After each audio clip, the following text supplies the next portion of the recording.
The stage is set. It's Saturday night just outside Chicago, and the IZOD IndyCar Series rolls into town and back onto an oval track. Series points leader Will Power has taken the trophy home 5 of 9 times on road courses this season, bringing him to a healthy lead for the championship. The win goes to Will Power. But Power has never reached victory lane on an oval track, and chasing him down are the last 2 series champions and teammates, who between them have won 28 times on ovals, including 1 each this season. Indianapolis 500-mile race. The oval stretch and the championship countdown begins in Chicago tonight, where you can win or lose a race in less than the blink of an eye. And it's going to be Briscoe. Dario Franchitti and Scott Dixon dare to deliver their final 4-race punch and give this year's road warrior Will Power a run for his money toward the championship.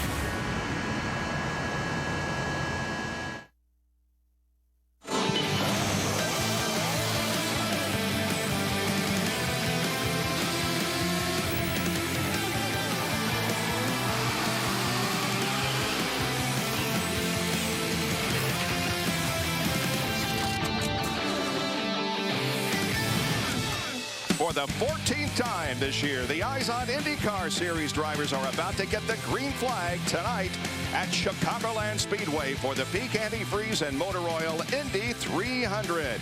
Not since Las Vegas has there been so many cars in the field outside of the Indianapolis 500. 29 ready to race 200 laps, 300 miles at this always competitive mile-and-a-half oval.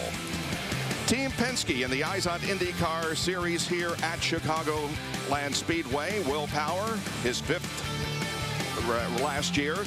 Ryan Briscoe, the defending champion of the race, and Elio Castroneves finished 20th last year. Series beginning tonight, the stretch run. Only 4 more races in the season, and they are all on mile-and-a-half ovals. It's a beautiful night for racing. Hardly a cloud in the sky. We're just outside of Chicago, near Joliet, Illinois, and it is now time to get the command that will get this event underway. Race fans, are you ready? It's time for those most famous words in motorsports. Please welcome Chief Executive Officer of Vantage Specialty Chemicals, Julian Steinberg, as he gives the command. Drivers, start your engines.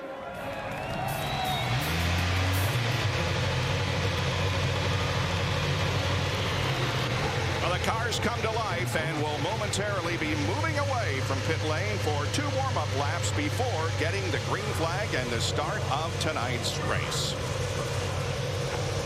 Yesterday here at Chicagoland Speedway, qualifying was held,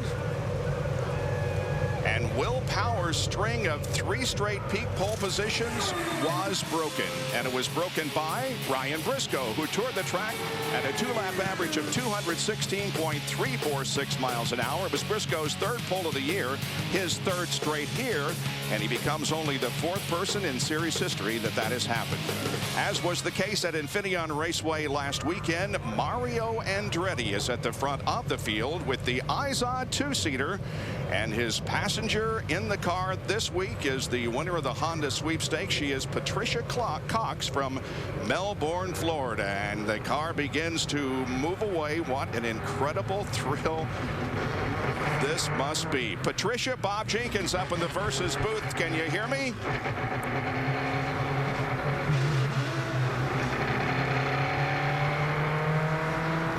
Mario moving up through the gears. Patricia, can you hear me? Well, apparently not. There we go. If I were her, I would be a little scared too. Yeah, she's waving, but she's not talking to us. That's right. What an incredible thrill it must be to get to ride with the 4-time national champion and the 1969 winner of the Indianapolis 500, Mario Andretti. Honda's fastest seat in motorsports sweepstakes was so popular, they're going to do it again. Go to shophonda.com to sign up for your chance to start an IndyCar race at Homestead Miami Speedway in the IZOD IndyCar 2-seater driven by Mario Andretti. Official rules at shophonda.com. All right, here is the starting starting lineup for tonight's race. Besides Briscoe in row number 1, it is Dario Franchitti, the winner of the 2007 race here.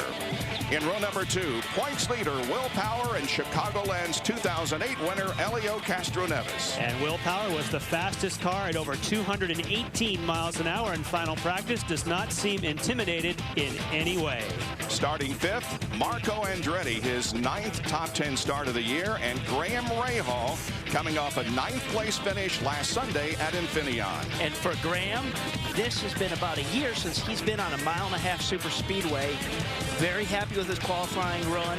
He's been good ever since they rolled that car right off the trailer. They've been fast. In the 4th row, Dan Weldon, the only 2-time Chicagoland winner in the field, and Hideki Muto. Row number 5, Ryan Hunter-Reay, who has 7 straight top 10 finishes, and Takuma Sato, his first race here at Chicagoland.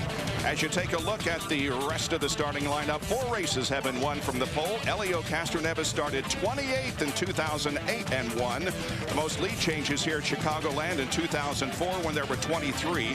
The closest finish in IZOD IndyCar Series history occurred here in 2002. And 4 of the top 6 closest finishes in series history have occurred here. A series record 5 females will start in tonight's race. We go back to row number 11, and we see that Anna Beatrice is one of the 5 females starting in tonight's race. In row number 12, Justin Wilson and Vitor Mira. Couple of females in row number 13, Sarah Fisher and Milka Duno. In the 14th row, Simona Di Silvestro and Davey Hamilton, his first start since the Indianapolis 500. And Jay Howard starts in the final row. Let's go down to Jack Arute in the IZOD Performance Pit Center. We've all gone on a journey, and we've hit the button on our GPS, and it tells calculating. Basically, that's what you're going to be doing if you're the guy that's calling the race tonight. You're going to be calculating the following things. You want to count backwards. You want to be in the right position at the end. Somewhere during the race, as your GPS is recalculating, you want to see what kind of fuel mileage you've got. And finally, what you want to do is test your car. Does it run well when you're leading or when you're following? If all that works out right with the final 20 miles, at the end of all that, your GPS will say you've reached your destination.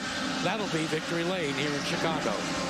Field kind of spread out right now, but the back of the field is catching up to the front, which is just now entering turn number 3.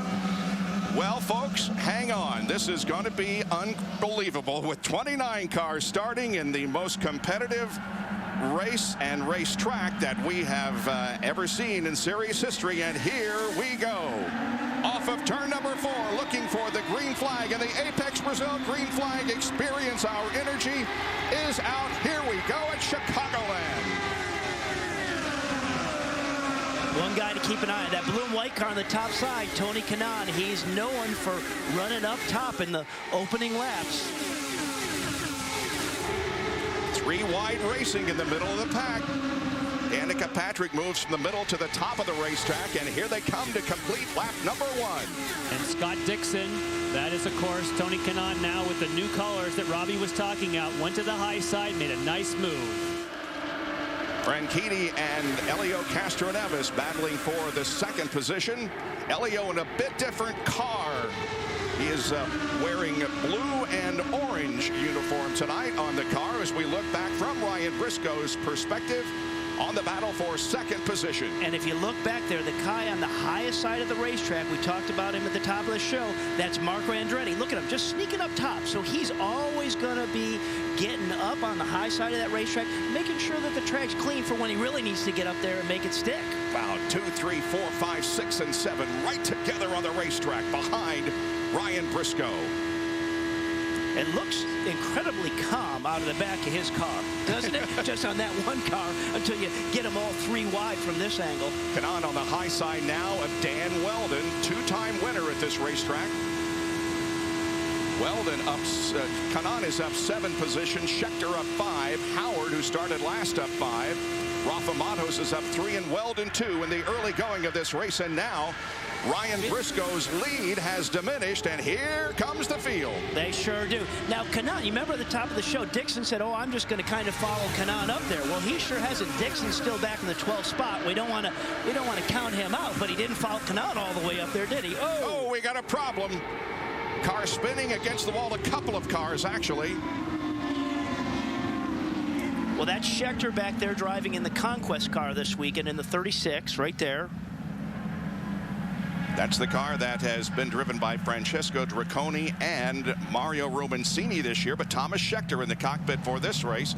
And now here is Rafael Matos. No, I believe, yeah, Rafael Matos. That is a disappointment, because talking with Rafa today, he's never been more confident in the car his crew guys had given him at this super speedway, and that was our conversation. Just incredible confidence. And he was involved in the same accident, and now you see Alex Lloyd has also had some contact, which would have cut down his tire. But Rafael Matos was in the initial contact, and I think he was trying to make it back to pit lane, and then of course had a secondary accident, not being able to get it stopped. Let's take a look at what happened. Up high. From the back, someone got into the back of Scheckter. Matos up against the wall. Yeah, and that was Matos that got in the back of Alex Lloyd. That's the one we just saw coming in with his right rear gone, and that was Rafa that just drilled him in the back right rear. This is his teammate Hamilton. Pick your spot, pick your spot. Get through the grass. I'm okay. Davey, of course, was eliminated on the very first lap of the Indianapolis 500. He sees his teammate involved in an early crash here at Chicagoland. So was Alex Lloyd in car number 19. Back in a moment. The Peak Antifreeze and Motor Oil Indy 300 on Versus is presented by Peak Performance Products. When you peak, you win. And by Apex Brazil. To learn more about our Brazilian goods and services, log on to experienceourenergy.com. Indy 500 drivers put complete trust in their cars. But when you're out on the road trying to make it to work, are you sure you can trust your motor oil? Put your trust in Peak Performance Motor Oil. Formulated to protect against thermal breakdown, Peak is the only motor oil tough enough to be the official oil of the Indianapolis 500. Whether you cover 500 miles in a few hours or it takes hours to get to work, you can count on Peak. When you peak, you win. Idea, you know, because then they can run around our house. Did you see that? My mom just took a bite of my Kraft macaroni and cheese. Just wait, she'll do it again. Right, because I'm not saying that I did it perfectly either, but honey, eat. The crime wave continues. Gooey, creamy, delicious Kraft macaroni and cheese. You know you love it. My boyfriend has one. My girlfriend, my older sister. She has 2 kids. My college roommate who lives up north. My mom. My neighbors. Our neighbors. My daughter. My daughter. We were in the same class in elementary school. My boyfriend. My parents. Our parents. My lovely wife. And my husband has one. Yeah, as well as a fellow I work with. My girlfriend, she moved out east. I'm a city girl. Everybody knows somebody who loves a Honda. Who do you know?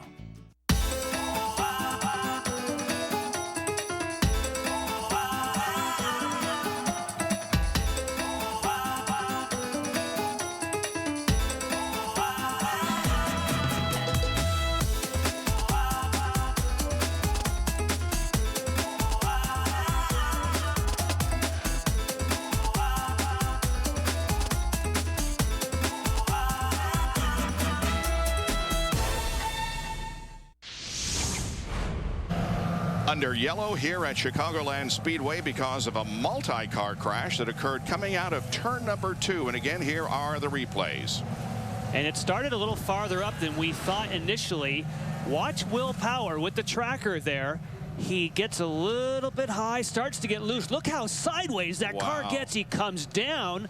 Go ahead and let it roll. See how close he comes to Ed Carpenter. Now right behind, as the camera pans up, you can see that that's when the rest of the cars behind start taking avoiding action. That is Rafael Matos up against the wall. and he went a long way till that car finally came to a stop, and of course Scheckter here. But Robbie, here was the initial contact behind. And the big sideways for Will Power seeing that is then incredible. So there's Scheckter. Look at Scheckter just spinning. He ends up at the wall. Then to the right, there's Alex Lloyd with Rafa. Rafa gets the worst of that deal, rights off the right side of the car, and he's done for the day. Vitor Meira had damage. Alex Lloyd also damaged. He's been in for a pit stop. We are under caution here at Chicagoland.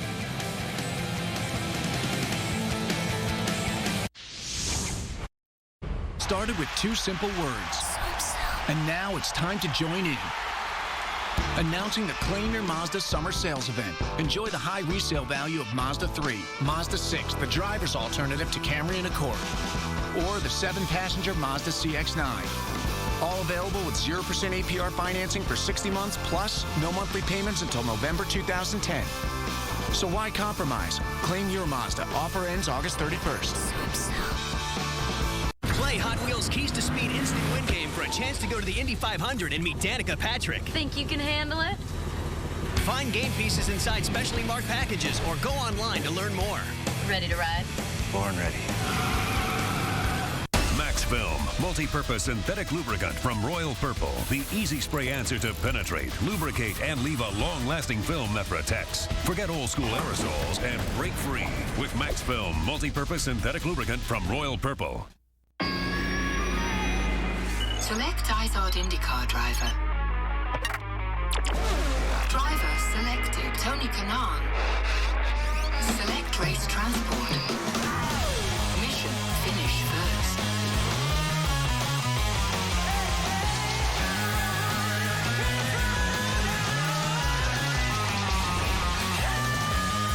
The fastest drivers in the world.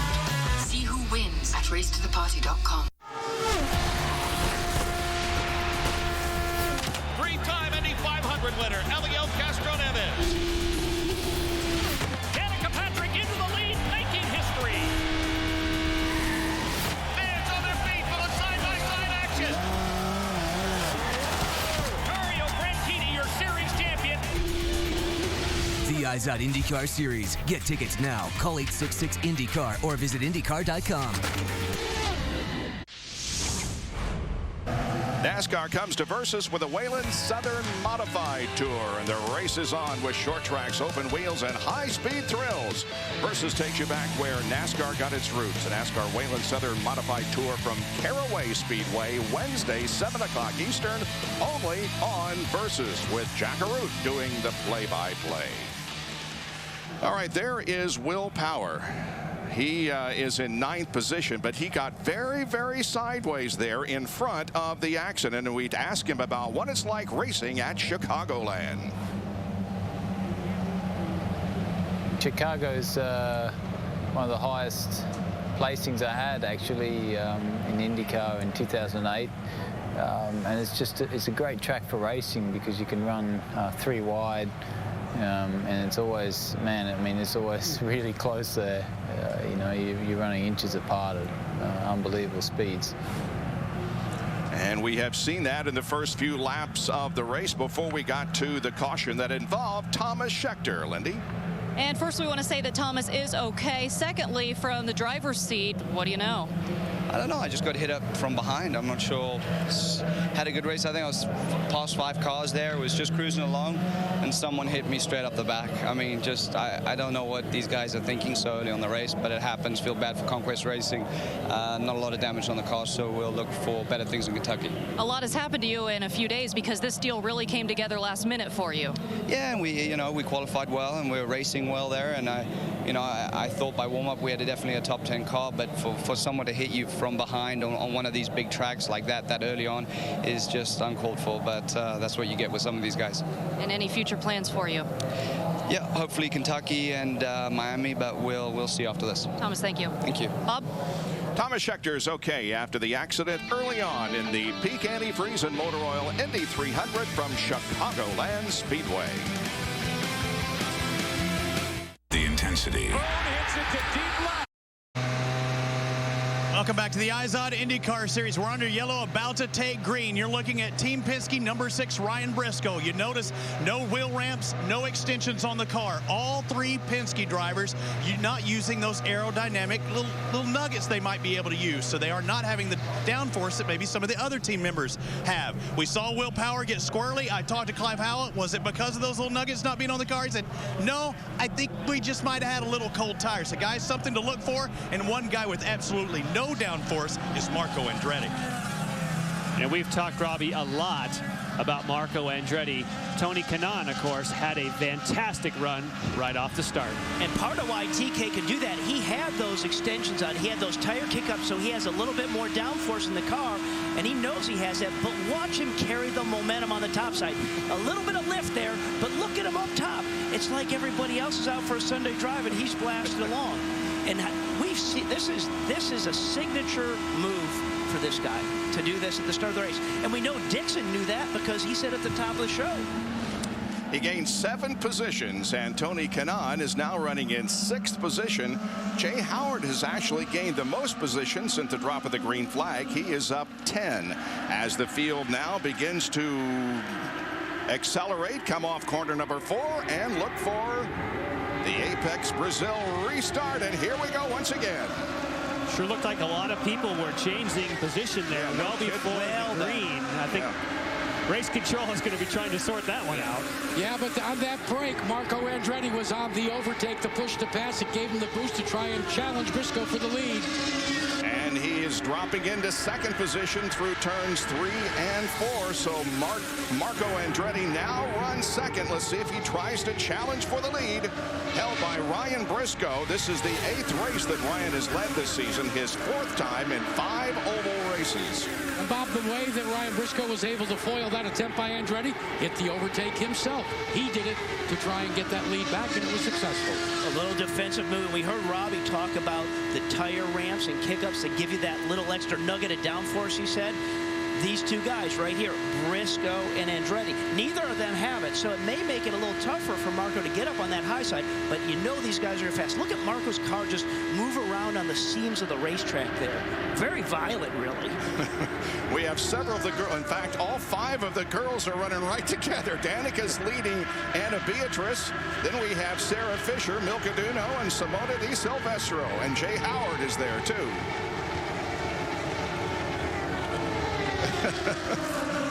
Of course, Jay Howard drives for Sarah Fisher Racing. As we go back to the front of the field, the battle is for 3rd position between Elio and Dario Franchitti. But now Marco looks to the high side of the racetrack.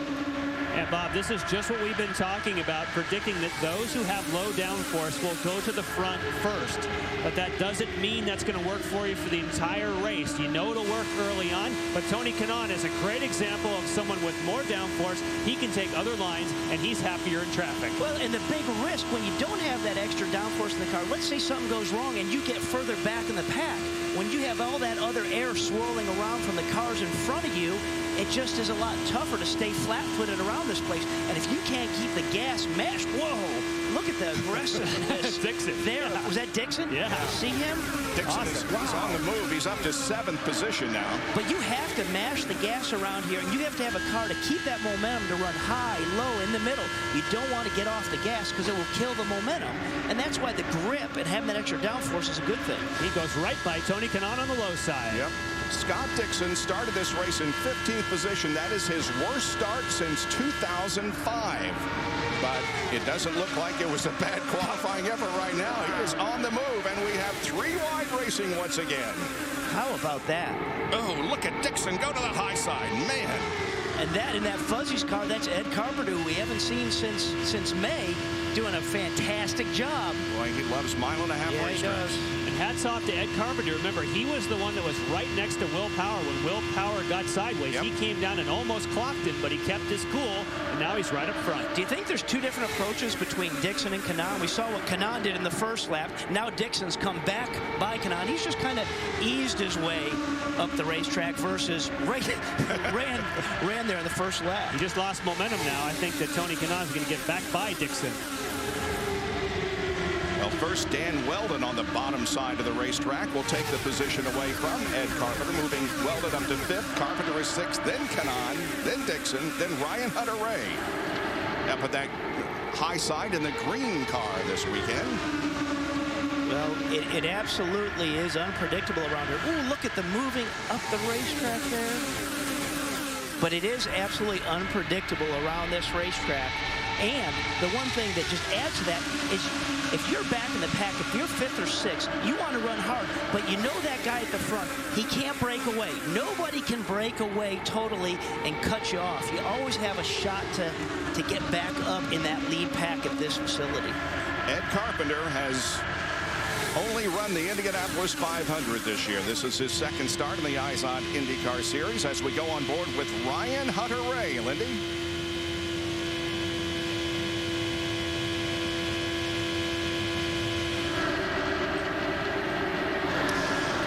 Well, Bob, Ed Carpenter says with this big car count, the crowded pit lane, this is stuff that he thinks is really cool. He says it's a tough field, but if you play your cards right and do your job, which clearly is what he's doing, he says, I think we have a good enough car to expect a top 5, and he says, I think we can contend for the win.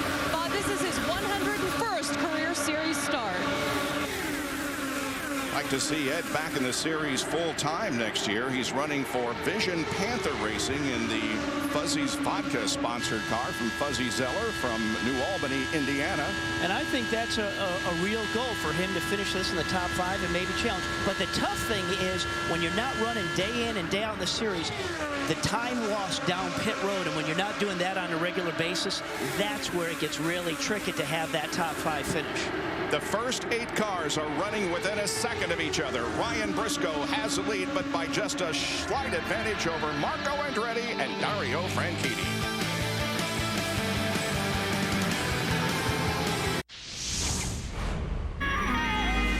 Select IZOD IndyCar driver. Driver selected, Dan Weldon. Select race transport. Mission finish first.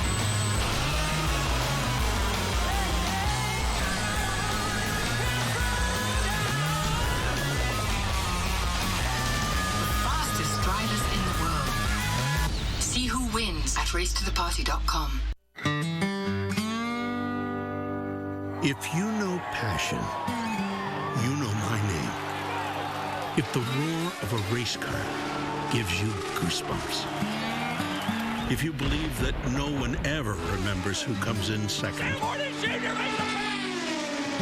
If you're into checkered flags, chugging milk, burning rubber.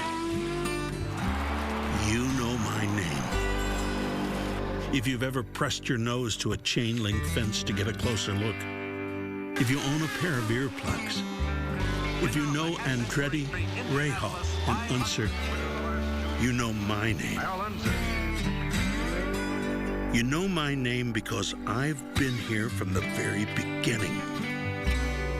As vital today as I was over 100 years ago. 100 miles to go. I am a powerhouse. I am running wide open with no finish line in sight.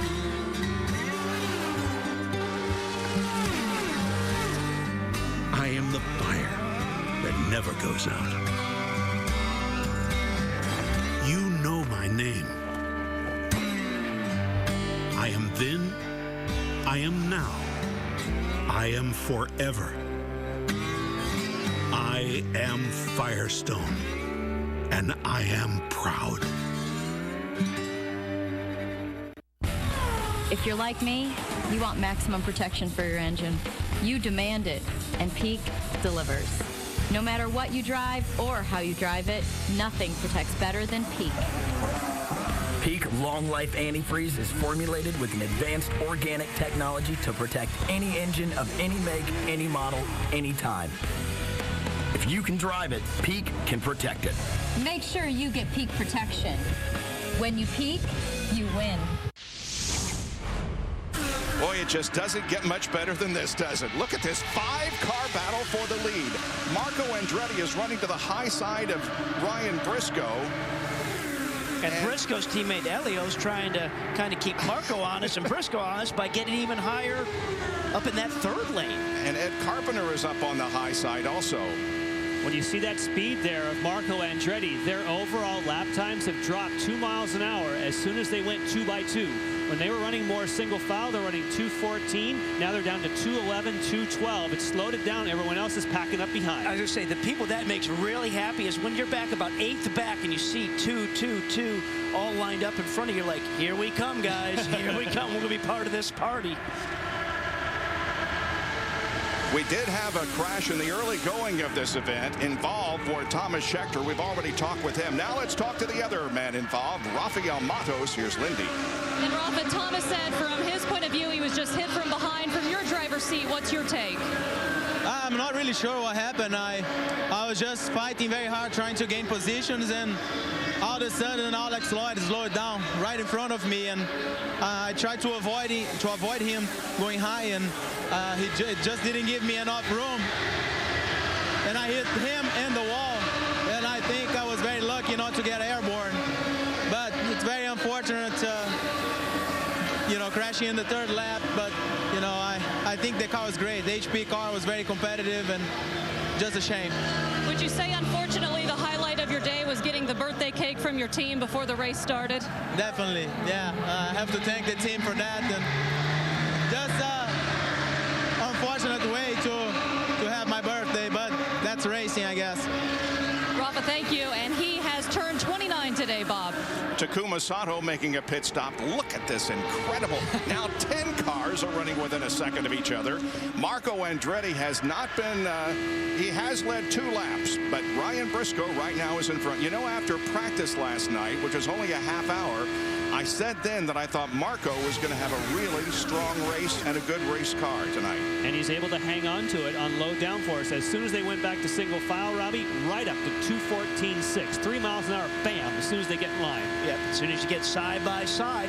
And that's some of the changes we made a year ago on these cars. When we took the half-inch gurneys off of those end plates, what it's allowed the cars behind to do is it's allowed them to draft up better. And they're quicker drafting up. But when you come alongside, you kind of hit that wall of air and you stop. And that's why they get stuck side by side there. Now, Scott Dixon has dropped back to 12th position. As we keep a look on the battle for the overall championship, we'll tell you that Will Power is running in 6th position. Now he goes, Scott Dixon does, to the inside of Ryan Hunter-Reay and take that position, and also gets by Graham Rahal. See how quick that happened? Just 2 spots like that. I mean, when one guy just in front of you has to lift off that gas just a little bit and you have momentum and you haven't lifted, that's how quick things can flip-flop around here. And it just makes it just absolutely intense from the cockpit. Hey, guys, while we're watching Scott Dixon, let me tell you what I think he is doing. He's so renowned, he and Mike Hull, for doing this. They keep counting Dixon down to his first pit stop. Remember I told you one of the things when you're calculating your race, you need to make fuel? Scott Dixon right now, as I'm looking at his telemetry, is doing just that. They want to know how much fuel they've got. They know this is all parry and thrust right now. Meanwhile, up front with Ryan Briscoe and Marco Andretti, guys, I find it interesting. Briscoe seems to have much better speed when he's in 5th gear. Marco Andretti seems to have better speed when he is in 6th gear. What's up with that? Of course, Jack, you can choose whatever ratio you want to go in either of those slots. Typically, your 6th gear is when you're drafting. Your 5th gear is when you're leading. So you would expect that Ryan Briscoe would be in 5th, and behind, as he gets a draft, Marco Andretti would be in 6th.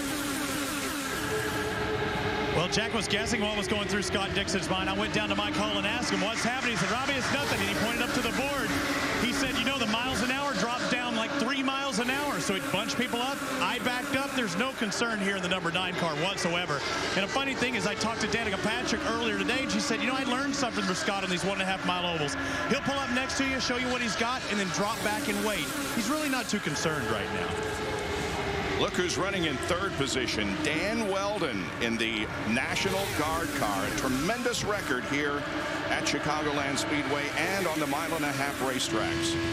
Well, he's one of these drivers, when you talk to different engineers and team owners, Dan has just a special talent to really feel that race car and be incredibly fast of driving off the right rear. There's a lot of guys that always have to have the front of that car leading, but he has ability to really drive off that right rear. And it can be fast. It can bite you, but you can be fast. And the National Guard car, he's looking solid. He is. He won in 2005 and 2006 here at Chicagoland Speedway. Talking with his engineer, David Cripps, one thing he said is, you know, yeah, you want to be flat around this racetrack all day long to keep the momentum. But as you keep putting laps on these tires, his engineer thought that it's going to be tough. It's not a no-brainer to run flat out around this racetrack all day through that 50-lap stint. So that'll be something we'll have to watch. It's Ryan Briscoe leading the Peak Antifreeze and Motor Oil Indy 300, and Marco Andretti running second.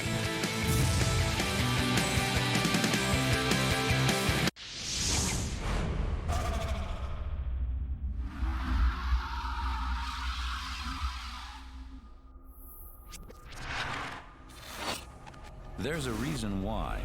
In 5 years of powering every car in the Indianapolis 500 race, not a single Honda engine has failed. It's not the parts we make them from. It's the part we put in to every Honda. I love this Miller Lite aluminum pint. Oh, really? Why do you love it? I love its wide mouth. I love its resealable cap. I love that it's a pint. I love that great Pilsner taste. Okay. Why do you love me? And when we go out, and then I like what you're doing with this. You know, I love all your teeth. The aluminum pint from Miller Lite. Just one more way to love the taste of your beer. Taste greatness. Why do you love me? You're my soulmate. Ditto. Feel the excitement? That's peak performance.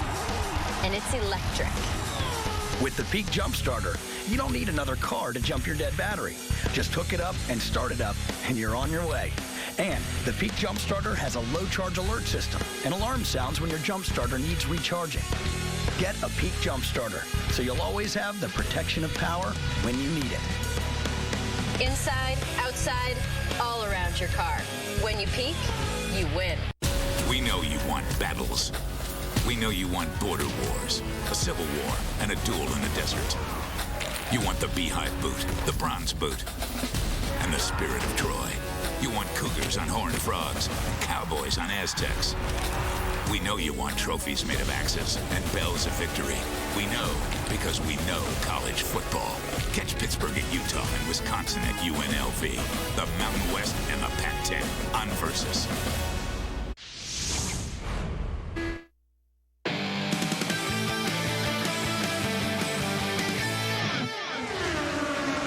At Chicagoland Speedway, and it is still Ryan Briscoe showing the way, but Marco Andretti is a close second. Then Weldon, Carpenter, Castro Neves, EJ Viso is running sixth.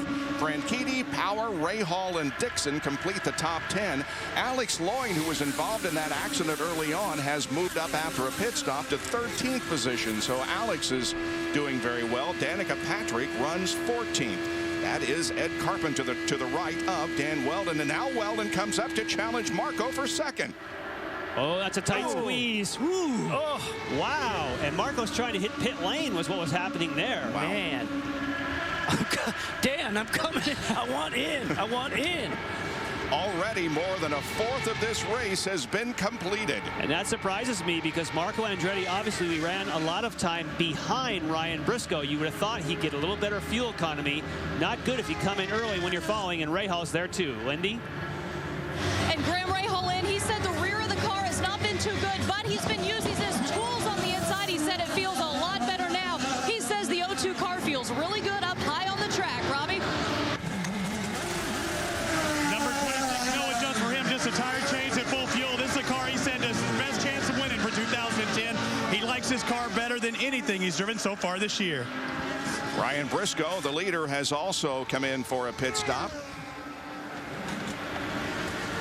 And the two teammates, Weldon and Carpenter, still out there, did not have to stop, as well as Castro Neves and Franchitti. And a huge challenge at this racetrack, when you come into pit road under green conditions, like you come off of turn 3 and you get down to the flat and it's almost off camber, but you need to challenge that flat, and it's really hard. I mean, if you give up a second there, we know what that can cost you on the racetrack. Now several others make their first pit stop of the evening. Dan Weldon's crew goes to work on the National Guard car. They go with sticker tires. The left rear was getting hung up back there on the National Guard car. Little problem, Robbie. Planners 11, it looked like everything was all right for Tony Kanaan. We talk about how he had more downforce, able to maneuver the car. He said, you know, when you're young like Marco, you can do that, but I can't. And for Castro Neves, they had to get out the quick lift. They could not get the fuel hose connected, it appeared. They had to go to the quick lift. And Carpenter went longer than anyone. Now he hits pit road. And that's that area I was talking about. You come into that flat. Look at how Will Power just ate up Ed Carpenter as they coming down that pit-in flat between 3 and 4. Ryan Hunter-Reay moves back out onto the racetrack. Green flag pit stops taking place. Ed Carpenter's crew. And here comes Will Power. Down to the attention of the Verizon Team Penske crew. Of course, Jackaroo told us how important fueling is, and that made the huge difference for his teammate, Castro Neves. Nice and smooth for Will Power. 8.8 seconds, and Will Power is back on the racetrack as Alex Lloyd now has taken over the lead. Remember, he did pit. Alex Tagliani gets credit for leading a lap. Briscoe, Andretti, Carpenter, Tagliani, and Lloyd have all led here during this sequence of pit stops. There were quite a few people that ducked in on lap number 9, and one of those was Tagliani. Lloyd. And Lloyd, yes. Yeah. So there is Alex Lloyd as Justin Wilson comes in for his first scheduled pit stop. Another one who pitted on lap 9, so we have a couple different sequences of those who pitted early. Davey Hamilton has moved to second position. Here comes Sarah Fisher down pit lane. She is getting back into the race. Sarah will also be at Kentucky Speedway next Saturday night here on Versus. And now Lloyd drops down to the apron of the track, and he will relinquish the lead. Simona Di Silvestro in for a stop, and now Davey Hamilton also will enter pit lane. 60 mile an hour right there at those yellow Sunoco cones. And he has the very first pit, and that oftentimes when you're coming off that warm-up lane, that can be a tricky spot to get into. Yeah, because he has to go slower than that 60 mile an hour point before you get to it so he can get in his box and stop.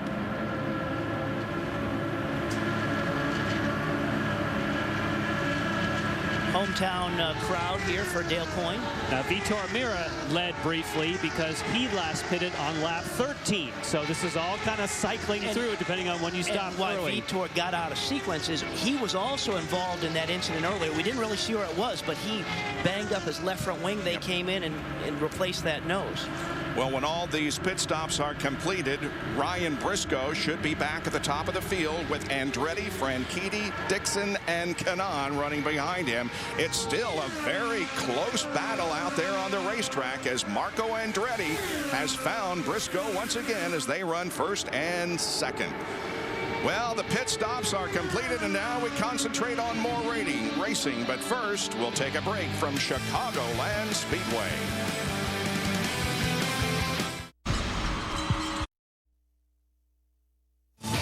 Important to be up front, or can you win from anywhere in this 29-car field? Ryan Briscoe and Dario Franchitti will lead the field to the green flag. Here we go at Chicagoland. 2 cars together. Oh, we got a problem. Green flag racing right now as Ryan Briscoe and Marco Andretti are running first and second. Dario Franchitti is third, and Alex Lloyd, who led for a time before he came in for his second pit stop, is now going to have to enter pit lane once again. These guys with about a 1-second advantage on the third place car of Dario Franchitti, then Dixon, Kanaan, Power, Hunter-Reay, Carpenter, Rahal, and Viso. The Loser during that sequence of pit stops was Dan Weldon, who was 14th, and he's moved up now to 12th as once again Marco challenges Ryan. And Bob, we were watching that interval that you said was a second to Dario Franchitti. Not long ago, that was a second and a half. So the cars behind these two are closing in fast. Well, when you see Marco behind Briscoe there, you see him he's darting around. And what he's doing is he sneaks in right behind Briscoe, right there. So he's getting drafted and pulled along, and then he pops up. He knows he's maybe not going to make the pass, but he's going to keep his momentum going and not breathe off the gas. And then, obviously, as he hits that wall of air, he's going to slow down a little bit, and then he'll duck right back behind him right there, slipstream a little bit more, and then just keep popping out. So that's what all the darting is going on, so he can keep his momentum and stay in that draft. Well, to talk about that, though, Robbie, why does he not just run right on Briscoe's gearbox? They would run faster collectively together. He would save fuel. He has to make up a lap because he pitted one lap earlier than Briscoe. I would ride right on his gearbox and try and work together, get clear, and then worry about Briscoe. Yeah, so what you're saying is stay right on his gearbox and just feather back on your throttle a little bit, save fuel, versus keeping that momentum and always popping up to the high side and not breathing out of the throttle. We'll see which technique he adopts. Well, look at there you talk. Dario's, what, 2 car lengths back, followed by Dixon. We have had 7 leaders and 12 lead changes in the first 73 laps of this race. I think the answer to the question is that Marco Andretti knows if he can find any way to get past Briscoe, that is his shot. And somehow, because Briscoe is so fast and solid when he's leading on the bottom of the racetrack, I bet he thinks his only defense is, I've got to figure out a way to get by him, get ahead, and let him run in dirty air. And that sets up what Jack said is, you're setting up everything for that last stop. And what you want to do is you go into that last stint of this race. You want to know where you are strong relative to your competitors. And that's maybe what he's sizing up. Jack, you got more? Well, I want to take you back to that first set of green flag pit stops. You see Elio Castroneves running out there right now, but I want to go back to some of the mistakes or some of the things that you have to do when you're using a night race. This is Sean Hanran, and look at his left arm. You see the light there? The idea is to try and give Castroneves a place where he can do it. You notice Hanran was a little slow on that right front. The rear guys should be able to do it faster than should be doing it slower than Hanran. Now they had to go to the quick lift to get him back out so he could pull out. And he's being held because they have to restart the car. This is what was costing. You see where the fuel was going in? It took too long. Now look at Dan Weldon. He was running up front. Now watch Ryan Negrin on the back. When we make the shift, and we can pan the camera just a little bit. There you go. See how Negrin tries to use his chest to put it on the pins? It doesn't seat. Those are precious seconds tipping off. And at 216 miles an hour, hey, that's over a football field every second.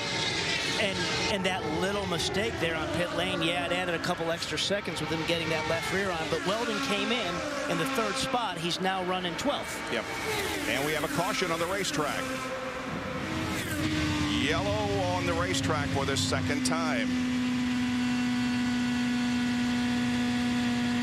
Don't see any particular problem out there. So if you're in a fuel save mode right now, as soon as it goes yellow, you want to get your car in top gear and then go to a constant throttle, something you're not moving up and down, so you can make fuel, as Jack always says, as part of that strategy. Anna Beatrice in the Daz root beer car is on the apron of the racetrack. She's running in 17th position.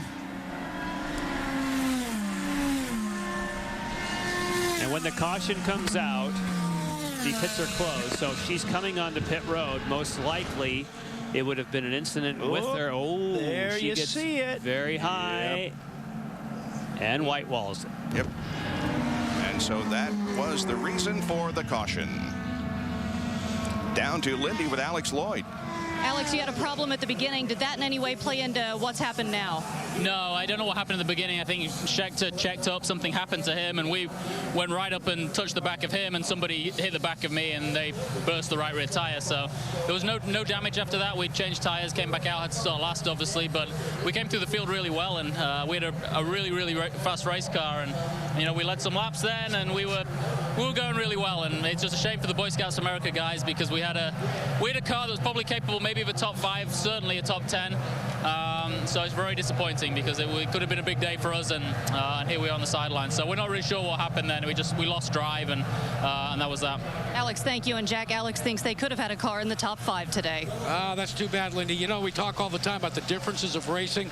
Well, this is Ask Mr. Wizard today. If you've got fendered cars, take a couple of fans. See, when you put wheel donuts, no harm, no foul. But that's not what we're talking about when we're running in the IZOD IndyCar series. I've taken the shields off of these. So when these guys rub tires, you see what happens? You were rubbing the tires? Okay. I actually... Don't cut yourself. Don't cut yourself. I know. I was a little worried about it, and I actually killed one of them already, guys. Be careful down there, Jack. You'll lose a finger. I know. Hey, but that's what open wheel racing's all about. When you're running this darn close, I'll tell you what, it takes your breath away. Yes, it does. That's a great analogy. And the leaders are pitting, which is what you do in oval racing. When it's yellow, you pit. Right. Because when you pit under green, you always lose a lap. It's just par for the course, but they won't need much fuel. These will be fast. Yeah, and fresh Firestone rubbers are always a good thing. Pit lane becomes very, very active here. Let's see who does the best job and gets out first.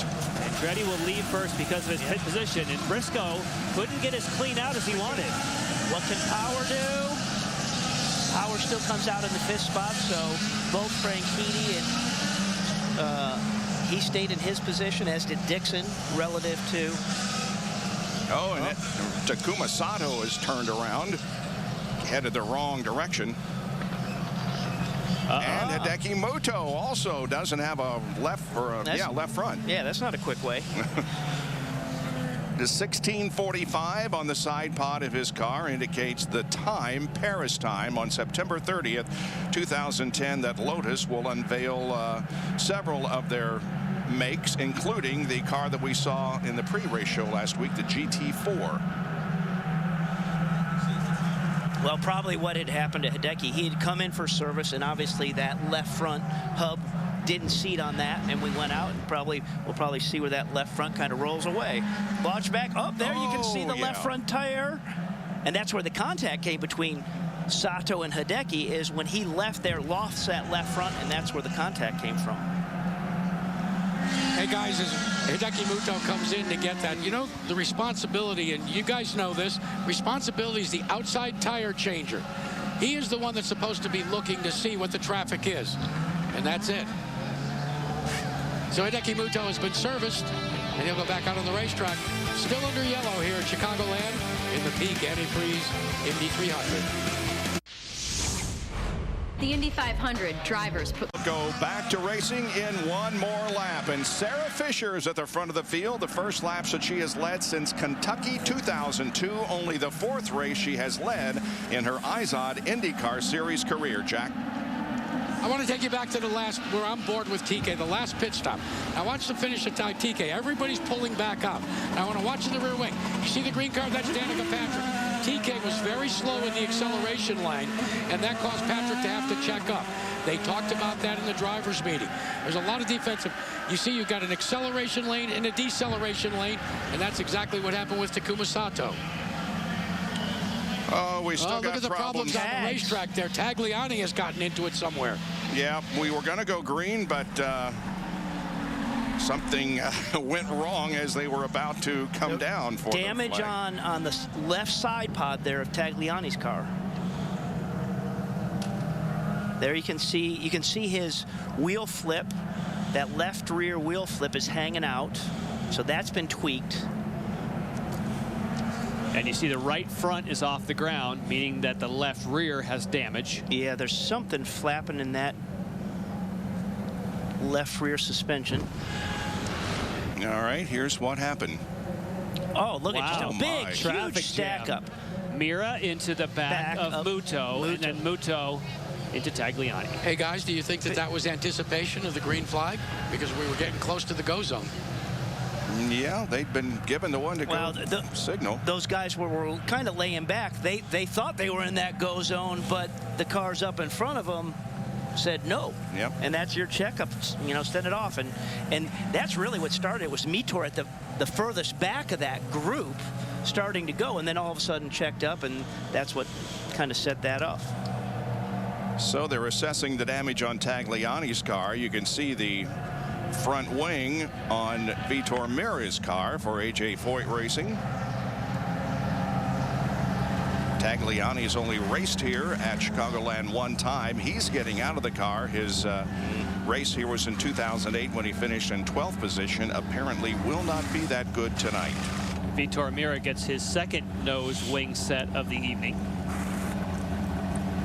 Yeah, it's safe to say they don't have another one of those waiting back on the truck. After you've gone through two, I think if you have to go to the third, you're thinking maybe that's the time you got to put it. Yeah. Tags not happy. Nope. Nope. Anytime you get hit from behind. Big hole in the side pod. Yeah. Well, 1 week from tonight, September the 4th, we will be at Kentucky Speedway on another 1.5 mile oval for the Kentucky Indy 300 as we continue the race to the 2010 championship. There will be 3 races to go at the Kentucky Indy 300. You can see it next Saturday night at 8 o'clock Eastern, 7 Central, here on Versus. And of course, the other 2 races that we will have for you as we go to the championship are at Motegi, Japan, and Homestead Miami Speedway. Lindy? Takuma with an incident in the pits. What happened? It looks like I was hit by a teammate after the pit stop. Need to go to see everything. Start was good. After the race, I had a flat tire, so I had to come in, change the tire, but back in the sequence and all looked good. And the pit stop, all good, and then go out and the teammate hit me. So you say EJ hit you? Yeah. Obviously, I don't know. We need to investigate what was exactly what happened, because it's unnecessary completely. Takuma, thank you.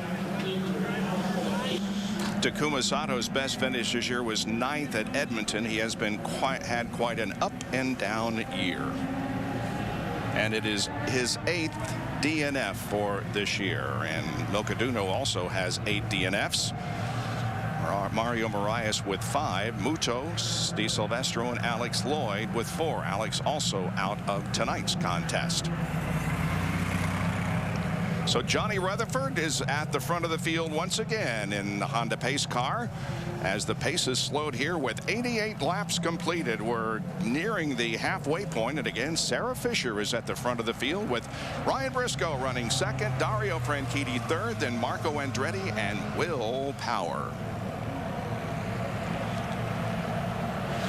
Hey, Bob, let's check in with Al Spire. They got a chance. The Firestone people have been able to look at the tires. What's the wear factor?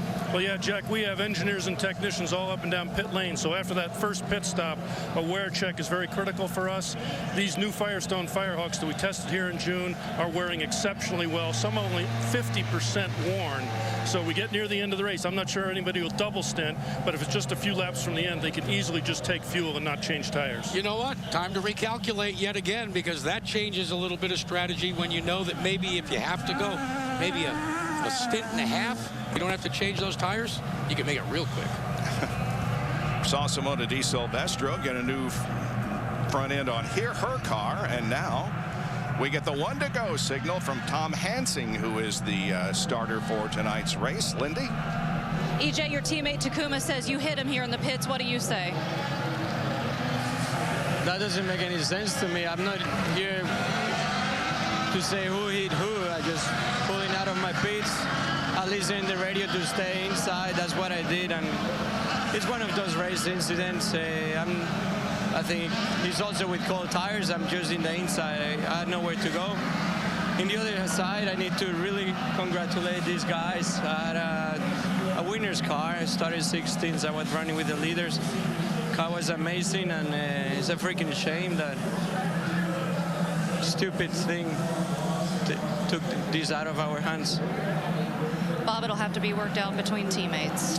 His best finish was on the shorter oval at Iowa. He finished in 3rd position, and now let's try to get this thing back underway again. There you see the oval finishes for Sarah Fisher. Wow, Ryan Hunter-Reay, you see him come flying down the low side again. People passing before the green. But he checked up. He came with some momentum, but then he stopped all of a sudden. It looked like a little bit. Ray Race control tells Ryan Hunter-Reay to drop back. Yeah, so he had that run. He corrected and then you saw that, and I'm like, well, it looked like he stopped, and he was being told. He was being told he better stop.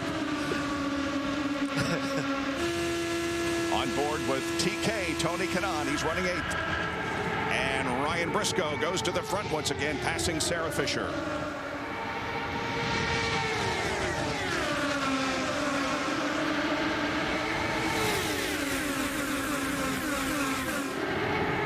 And now here comes Dario and Marco to challenge Sarah.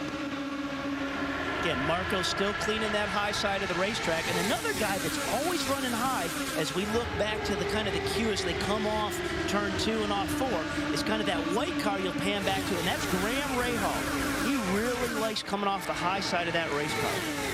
3 wide now as Marco still tries to get to the top side of Dario. And that is Graham right at the tail end, right behind Dixon was that purple. Yep. There's that quick trim car of Graham.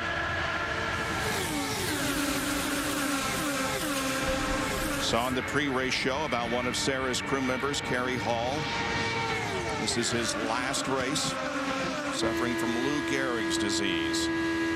Now Ryan Briscoe, and we look back on the battle for second on back, and they go 3 wide.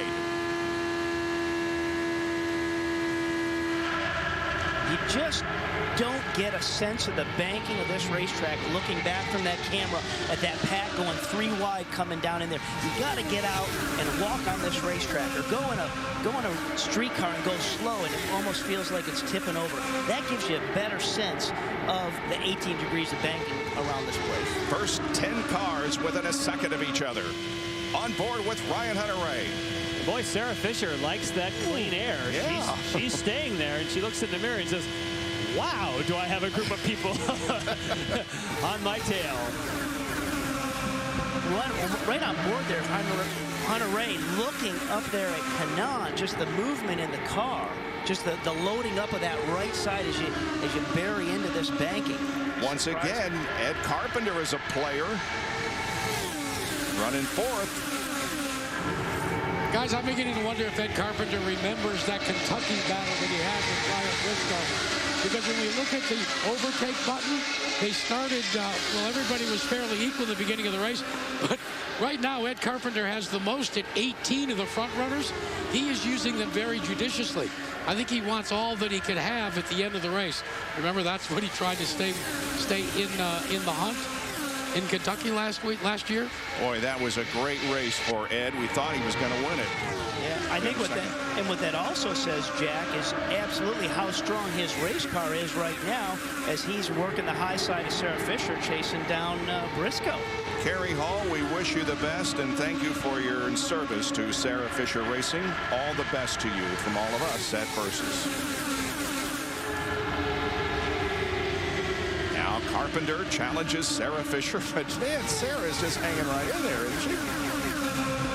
Just shows you how evenly matched all these race cars can be. And how much they love clean air. And the bottom of the racetrack, which Ryan Briscoe has both right now. Yeah, that's where he's been impressive, is just how fast he's been with staying on that bottom. When Marco was challenging, he just stayed right on the bottom, coming off both corners, and has been faster than get out. Another car on the move is the one running right behind this trio lined up is Mario Marias, who restarted in 17th on lap 90 and is now up to 5th. Down to Lindy Thaxton. With Alex Tagliani and tags, it seemed Mira hit Muto and then hit you. Yeah, it's a shame for the Bowers and Wilkins Tour Cup machine, because I'm so proud of the team. They did a fantastic job. The car was a rocket ship tonight. You know, we had a little bubble. We ran out of fuel, and then we lost a lap. But you know, the race was still a long way to go. Spotter did a good job, good restart, and then I got hit from behind. So I'm so disappointed, but at the same time, I'm so proud of this team, because again, just before the race, they got their car back, and we were really strong. Tags, Yes, thank you. And we heard him say literally right before that, guys, you did an amazing job on this car. Bob, we're halfway through. It's been a strong team all year long, really, for a first-year team. There you see the advantage enjoyed by Ryan Briscoe.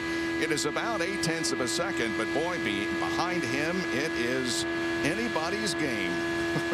We will take a break and be back with more of the Peak Antifreeze and Motor Oil Indy 300 from Chicagoland Speedway on Versus.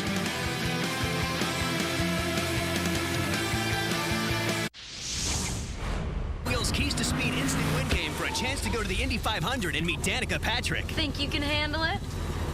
Find game pieces inside specially marked packages or go online to learn more. Ready to ride? Born ready. I was pretty skeptical at first. I just didn't think I would find something that would last. It's been almost 30 days now, and it's still as great as it was day one. I think it's pretty safe to say I found the one that I love right here. Oh, excuse me. It's my Miller Lite Home Draft. I really think that I have something special here. The Miller Lite Home Draft. Fresh from your fridge for up to 30 days. It's real draft beer with that great Pilsner taste you love. Taste greatness. Let me just grab those chips. Excuse me. At TireRack.com, we stock an incredible number of tires, nearly 1 million tires. But we don't just stock them, we test them. And we post user reviews so you can find which tires are the best for you and your car. All this at a price that won't slow you down. And that's 1 in a million, or in most cases, 4 in a million. The biggest selection of tires. One more way Tire Rack is revolutionizing the way you buy tires. TireRack.com. Research, buy, deliver, install.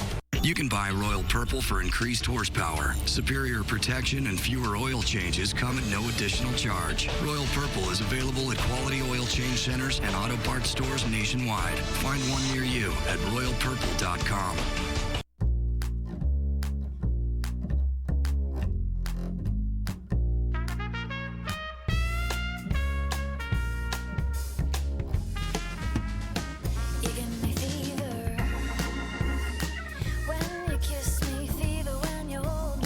Cargo Incognito.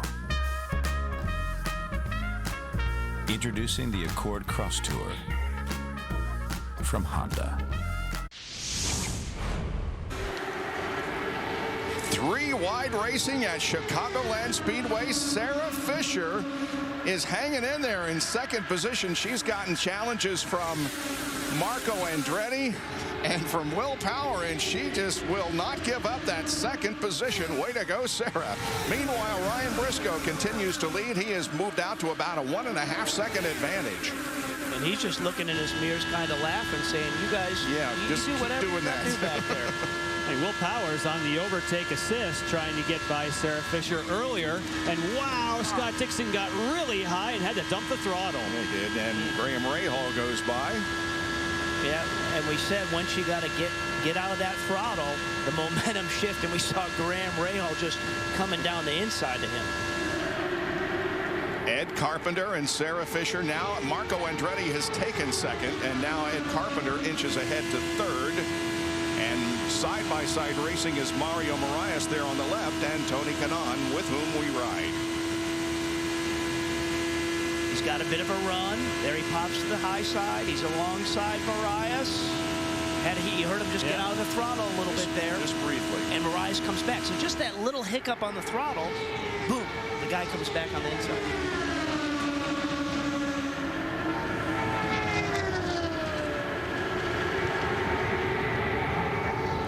Will Power now moves to second position ahead of Marco Andretti. So the points leader and the guy who did so well on the road and street courses is doing quite well on the 1.5 miles. Thank you.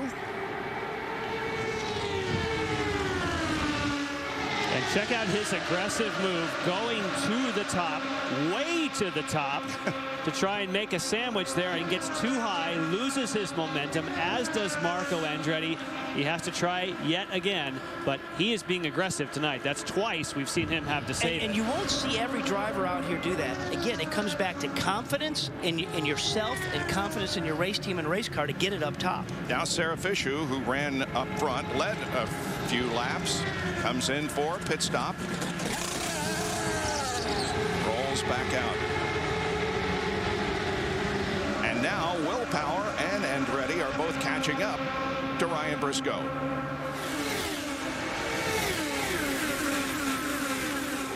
Yeah, Briscoe was enjoying that for a little bit with nobody breathing down his backside, but they're going to be here right now. Yep. Well, we learned a lot from Sarah Fisher, and that is that passing someone who's nice and solid on the bottom of the racetrack for the rest of this group is extremely difficult. And let's also point out again that Marco has less downforce on the car versus Sarah as he's trying to do that, but he still couldn't get by on the high side. And look at the top three. They're all together now. They sure are. Power right behind Briscoe and then Andretti. Completing lap number 115.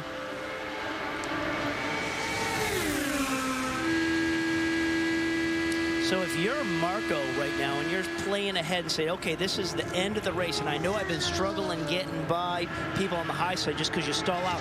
With two cars in front of me, if I lay back and they're poking a big enough hole in the air, does that give me the momentum to slingshot more? I mean, that could be some of the games that the drivers are playing right now from the cockpit, setting themselves up for where they have to be and what they can get done at the end of this thing. IZOD fastest lap of the race on lap number 4. Scott Dixon, 218.4.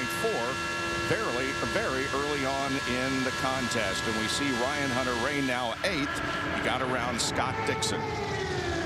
First, second, and third right here.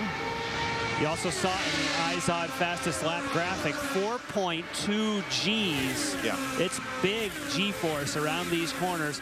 And amazingly, 71% of the lap over 1 G. So this is not an easy racetrack when it comes to forces on your body.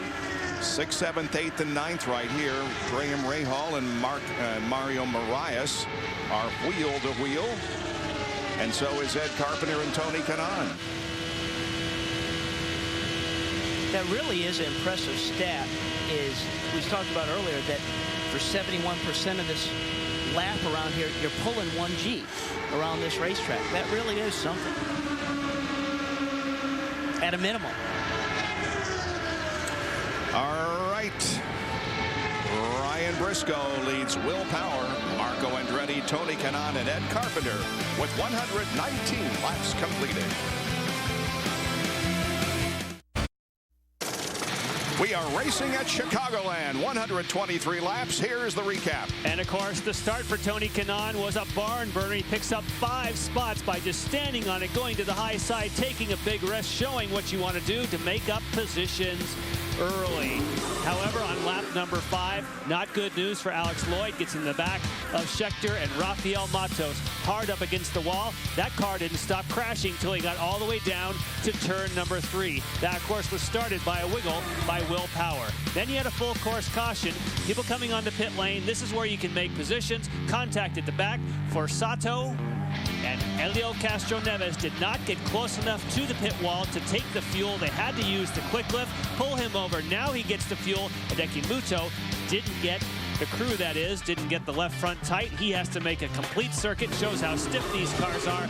And before the restart, on lap 85, Alex Tagliani gets hit from behind as they have a bit of a checkup on the racetrack. And he says to his fellow compatriots what he thinks of that move.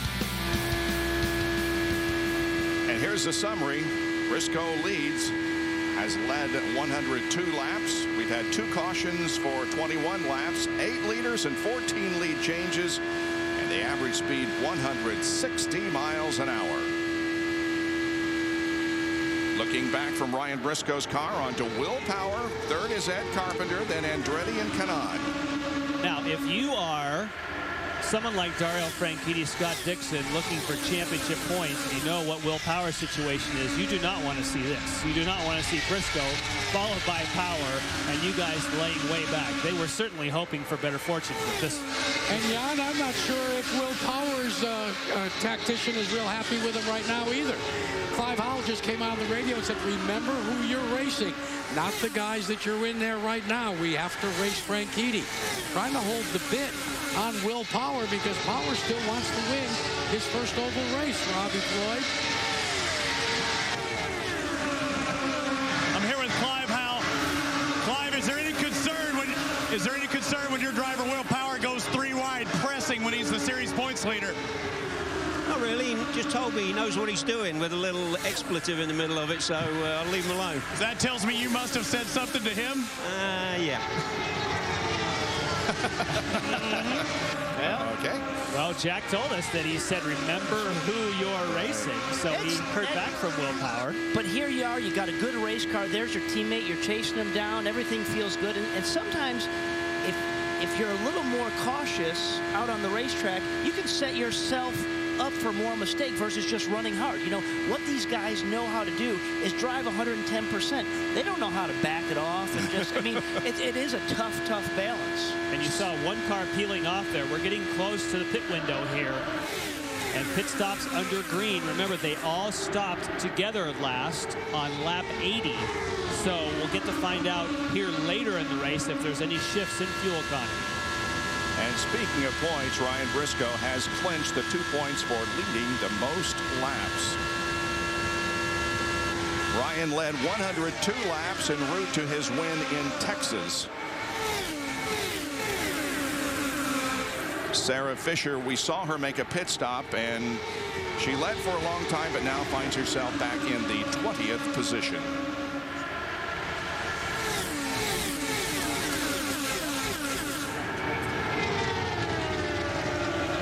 Ryan Briscoe has only led a total of 53 laps in the other 5 races that he has been out front this year.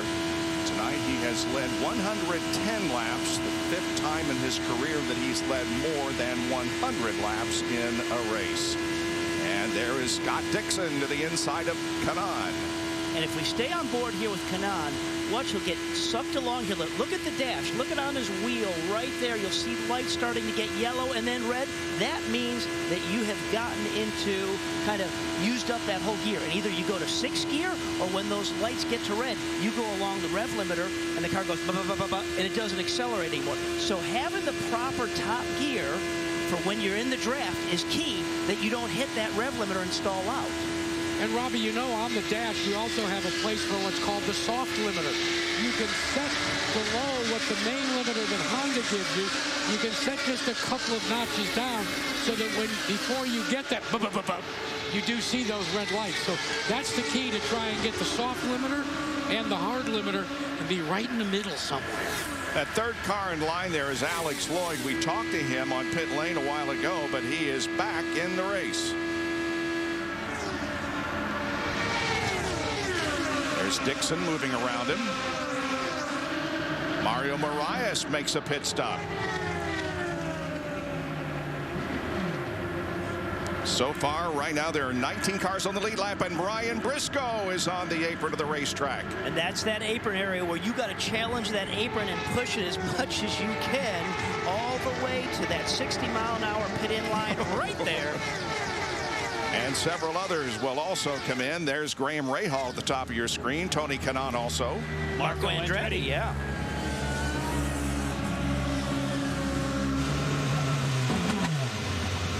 TK looks for his pit box. He gets it. Ryan Briscoe also is there. Okay, how much fuel do you take right now? This may be a call when you short fill, get track position, or fill up, depending on where you want to get for that last stop. For Briscoe, it appeared as though he took all the fuel.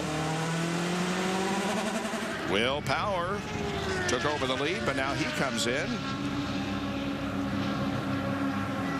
And like we saw in the first stint, Ed Carpenter stays on the racetrack, getting great fuel economy.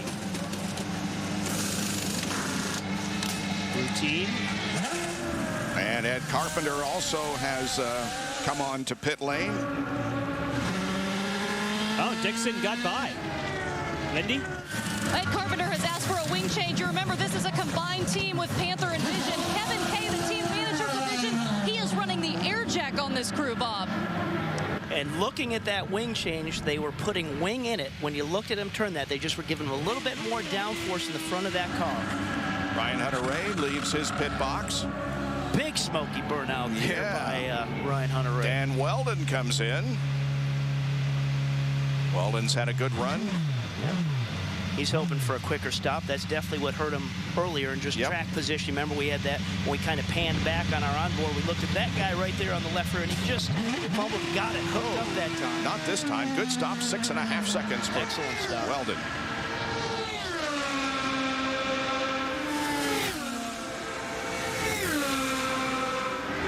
Vitor Meira is shown as the leader of the race. There he is. He's off in pit sequence.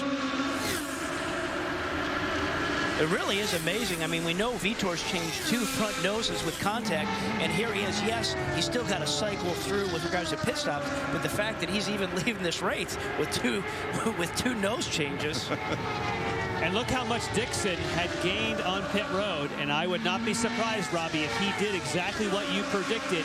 He had an extremely fast pit stop. I bet he didn't take all the fuel, and now he's right where he wants to be, ahead of Briscoe. Here's the replay of what Jan was talking about.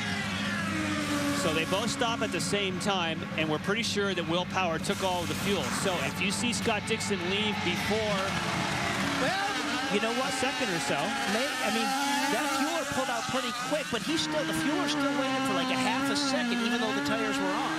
And you can see him blow by Will Power. So it was that was fantastic pit work by the crew.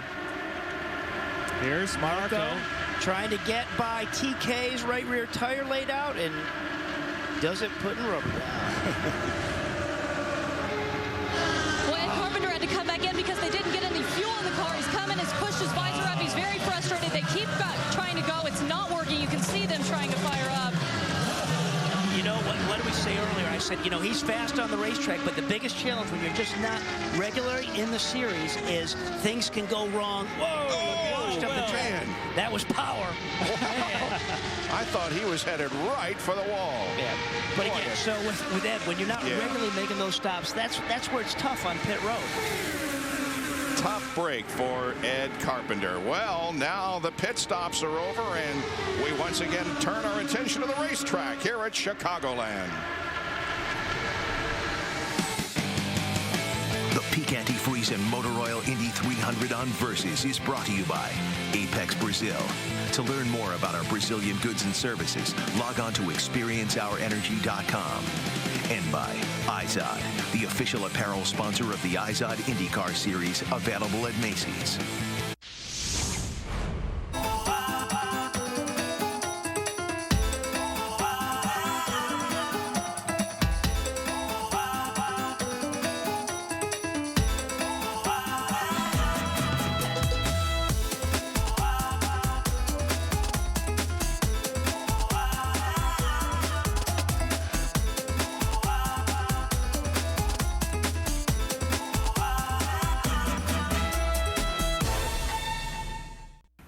That's my dad back there. The man loves his cheese. The only thing he likes more than cheese is more cheese. If he was eating cheese, he'd put cheese on it. He's like a cheese monster. And now Kraft's got this new thing, Cheddar Explosion. I really want to try it. That chance that's gonna happen. Kraft macaroni and cheese just got cheesier. New Cheddar Explosion. You know you love it. Select IZOD IndyCar driver. Driver selected, Marco Andretti. Select race transport.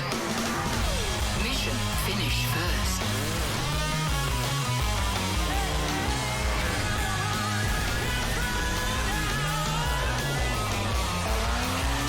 The fastest drivers in the world.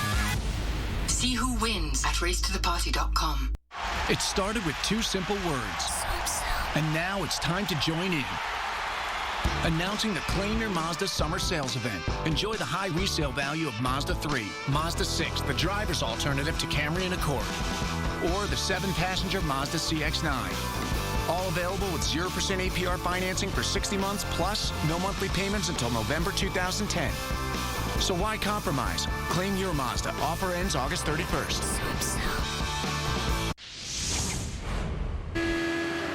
With just a little more than 50 laps to go in our race here at Chicagoland Speedway, the top 10 cars are running within a second of each other. The leader is Dan Weldon. Second place is Ryan Hunter-Reay, and we're on board with him. Looking back to Dixon, Power, Andretti, Kanaan, Briscoe, Ray Hall, Castro Neves, and Franchitti. And these are all real positions. This is not pit strategy. They all stopped at relatively the same time, within a lap or two. So they're not off sequence. These guys have made their way to the front after great pit work. And now Ryan Briscoe is back there, not leading on low downforce, struggling.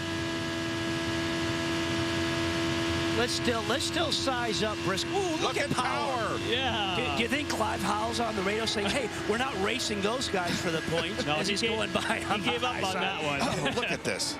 Wow. Andretti looks high. And look at there's Briscoe trying that high side. Look at it. Looked like he drifted up a little bit more there, Jan, just tagging that whole idea with less downforce on that car. What's it going to do to him? And that's exactly what we talked about the open of the show. The low downforce is the way to get to the front and stay there. But if you're back, as you can see, as many... Oh, look out! Hello. Will Power is as aggressive as I have seen him in a long time. And you know, Jan, I got to think that no matter what Clive Howell tells him and the response that Will Power had, it's hanging over. Oh, 3 wide. Oh, mercy. And a Will Power sandwich that he just wants to get to the front and get the monkey off his back about ovals. Well, he's doing that to get to the front, Jack. That's a fact. Wow. And so you're Ryan Hunter-Reay. You're just there's that green flag. You see these guys 3 wide. You just got to hang back and say, this is going to give somewhere. Here we go. You're thinking, okay, all right. Hang on. That's Brian Briscoe on the right. Yeah. Whoa! To the inside is Kanaan. You see Kanaan get the wiggle there? Yeah. Down low. Kanaan just had a big wiggle, had to get out of the throttle, so he went back. Dixon went by. Elio went by. TK, that is. You called that, Robbie. That was the time to be riding on board with Ryan Hunter-Reay. That gives you an idea of the kind of concentration you need to have in this kind of field. Well, because he just thought he was the one car sitting there. All of a sudden, we saw somebody on the outside, somebody on the inside. But when you have just that green flag racing side by side around here, you can do it for 20 laps. But after that, you need a break somewhere in there. You got to have a couple laps to catch your breath. Power is trying to pinch. He's trying to keep Weldon down. He's trying to keep him down lower, and that is close running. And the thought process, Jan, of what you're saying, keeping him down low, is if he keeps him down on that bottom and Weldon has to put in a little extra steering and that car washes up, he's going to have to get out of the throttle. And he's cutting it close. Andretti making it 3 wide again. Wow. You know what? Dan Weldon may be fighting valiantly, but when you look at the overtakes, guys, he's only got 3 left. And we've got a lot of laps left to go. Coming up on the 18 car, and that could really split this one up a little bit, couldn't it? He's running 19th, by the way. Is 2 laps down. We have 17 cars on the lead lap. There comes Power. There's just no breathing in that whole pack of 7-8 cars right there. Well, this is going to be interesting here when they come up on Milka.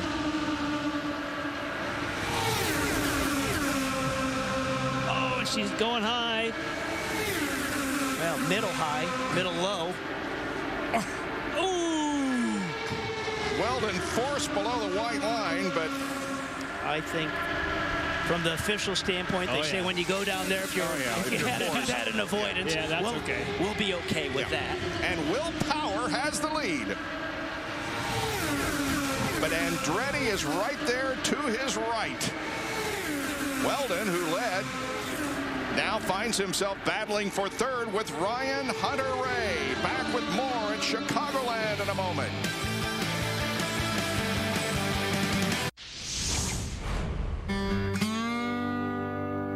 If you know passion, you know my name.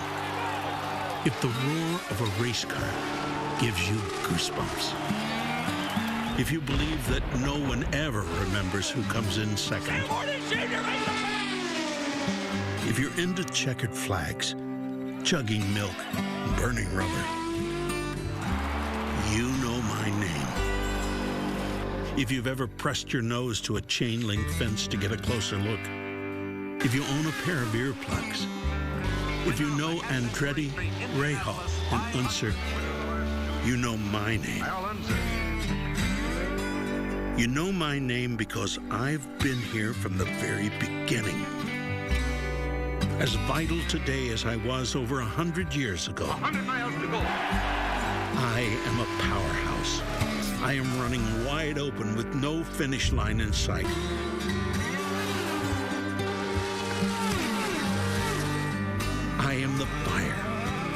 never goes out.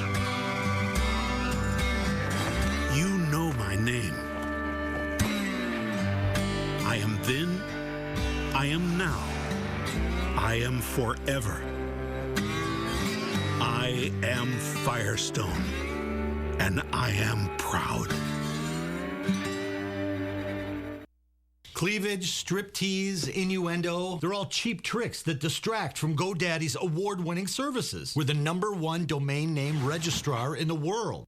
GoDaddy is where TNA stands for Timely Assistance. All right. Whew. It's time to focus on GoDaddy's round-the-clock customer support.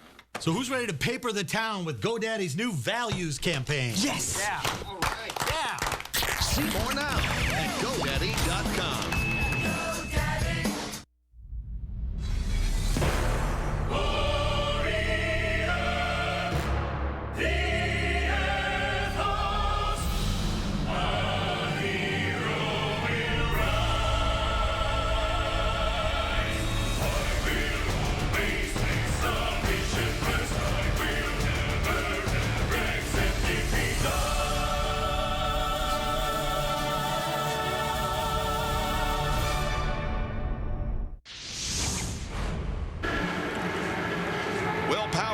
Marco Andretti here at Chicagoland. The record prior to tonight for most lead changes here at this racetrack, 23 in 2004. We have had 24 tonight. The record has been set for number of lead changes, and we've got almost 40 laps to go. There are the first two. Will Power and Marco Andretti. Here comes 3 and 4. Dan Weldon on the low side and Ryan Hunter-Reay on the outside. They almost bang wheels coming off of turn number 4. Right behind them, Tony Kanaan, who's had a very stout race tonight, on board with him. We had to lift there a little bit. Tony Kanaan's been running high a lot of the evening and taking advantage now, Ryan Briscoe. And Briscoe, of course, has led the most laps here tonight, so he gets around Tony Kanaan. Here comes the 9 car of Scott Dixon, and right behind him, or to his side, is Dario Franchitti, his teammate, and right there also is Graham Rahal. And we've seen Graham just always challenging kind of towards the back of this pack, so he's got a fast race car. We just haven't seen him up in that top 4 group, but let's look for that before the night's out. And Leo Castro Neves, of course, had that slow pit stop, now trying to make up ground. Yeah, we haven't talked about him very much, but he is in the top 10 right now. Back in 11th. Whoa! Look out. Alex Lloyd, sideways, coming off turn number 4. The caution is out. How about the timing of us just swooping back right on that? Just got loose coming off there. We all 3 just saw it. I was about to say that Danica Patrick was running 11th, but I didn't get it out. Wow, second problem for Alex Lloyd tonight. Boy, that was a scary ride, wasn't it? It comes with 30 laps to go, so everybody will come in, and it'll be their final pit stop. That's right. Well, what that's going to do, too, is going to keep that whole lead pack together. They're not going to be spread out on green stops, so it's just going to be everything at the end of this. That's what we saw live. Alex Lloyd coming off corner number 4, slides to the inside of the racetrack. We are under caution here at Chicagoland Speedway on Versus. We know you want battles. We know you want border wars, a civil war, and a duel in the desert. You want the Beehive boot, the Bronze boot, and the Spirit of Troy. You want cougars on horned frogs and cowboys on Aztecs. We know you want trophies made of axes and bells of victory. We know because we know college football. Catch Pittsburgh at Utah and Wisconsin at UNLV.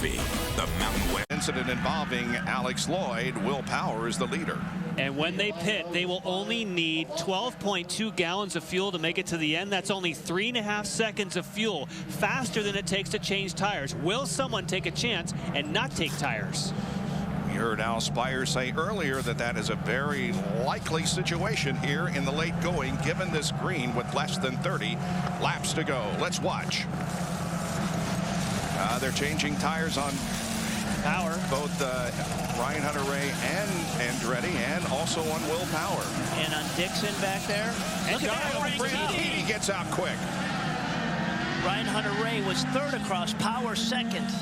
Franchitti up 8 positions. Wow. And Patrick up 5. So did they put tires on? Sure looked like they were going for tires for Dario. I got to say, my eye wasn't focusing on that car. I saw that Dixon definitely went with him, but I can't confirm that I saw Franchitti. Wow. We're set up for some great racing to the checkered flag. It's Franchitti, Will Power, Marco Andretti. We'll be back in just a moment. The Peak Antifreeze and Motor Oil Indy 300 on Versus is presented by Peak Performance Products. When you peak, you win. And by IZOD, the official apparel sponsor of the IZOD IndyCar Series, available at Macy's. And by Honda, the engine supplier for the IZOD IndyCar Series. We are back here at Chicagoland Speedway in the final moments of the Peak Antifreeze and Motor Oil Indy 300. Let's go back to that last pit stop and what happened to Dario Franchitti. See him on the high side? He has to make a wide arc in. He does not take tires. Now watch when he pulls back out. He snookers everybody and beats him. Maybe Al Spire is right. We're down to a handful of laps. Let's go to Robbie Floyd, find out more from Chip Ganassi. Well, Chip, some crazy things going over the radio right now, but that was one heck of a gamble you made. What played in that decision? Yeah, I mean, you know, we're basically about a 5th or 6th car, and that's our shot to win him. That's the only shot we have.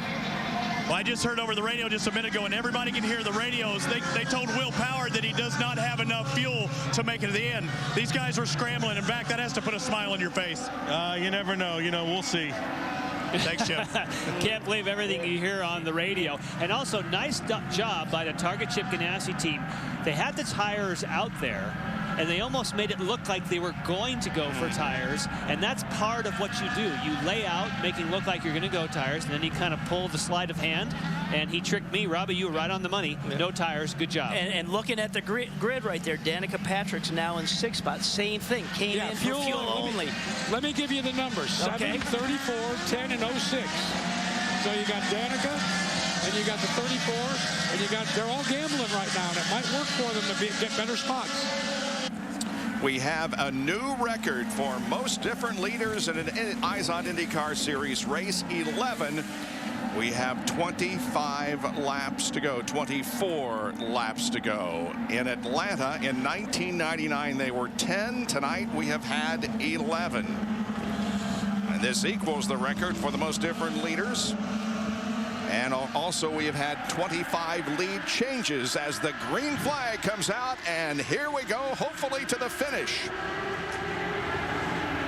Good restart by Dario, no question of holding a couple car lengths there. Look at Kanan going to the and to the high side and now low side. Yeah.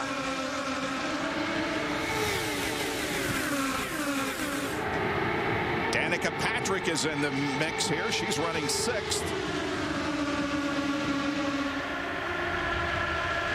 Pressure from Power on Franchitti on the high side. I think that's the question is, with Dario now going to be protecting that bottom line, has he got enough grip in those Firestones as they keep putting laps on him to stay on the bottom and run flat and be fast? Ryan Hunter-Reay has the most overtake assist, pushes left. Look at him slice and dice. Tony Kanaan going to the low side. That was Briscoe here just quickly on board. And remember, he doesn't have as much aero as this guy, TK. So when you get up in traffic, that car moves around a lot more than having that extra downforce that TK has on. Marco Andretti to his right. Briscoe right behind. Dan Weldon finished 2nd at the Indianapolis 500. He's running 2nd here tonight. This is all just, I mean, so quick in terms of the way all this happens. Up at the top, yeah, as we see the order that they are running in, you also see the number of overtake assists they have remaining. Look at this, 4 wide. Wow. Oh, look out, Ryan. Ryan is way up in the gray, kicking up the dust. Yeah, safe to say that's not premium grip. Whoa, is that tight back there. Playing to the original storyline that if you go with the low downforce, you're doing, I mean, it looked like he was unbeatable when he was on the front. Yep. Now he's stuck mid-pack, and he's just going backwards. And he just lost, what, 3 or 4 spots right there in that sequence of getting up high. But how about Will Power? Everybody asking, well, how's he going to do when we get to the ovals? He certainly has been dominant on the street and road courses. Well, he is in a battle for 2nd. On board with Briscoe. Look at, he's just shifting up a gear, keeping that momentum on the high side. He still wants the momentum. Wow. There was, wow. Well, we saw the dust coming up, but what about that close contact on his left front with Marco? Yeah. Man. You can watch here for a little while in Versus non-stop. We will take a break and be back for the finish of the race here at Chicagoland Speedway. Wheels Keys to Speed instant win game for a chance to go to the Indy 500 and meet Danica Patrick. Think you can handle it? Find game pieces inside specially marked packages or go online to learn more. Ready to ride? Born ready. This brickyard runs on sugar. Sweet sugarcane ethanol.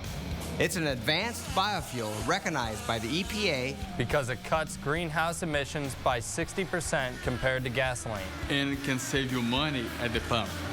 Fast and sweet and clean and lovely, the fuel from sugar cane goes racing.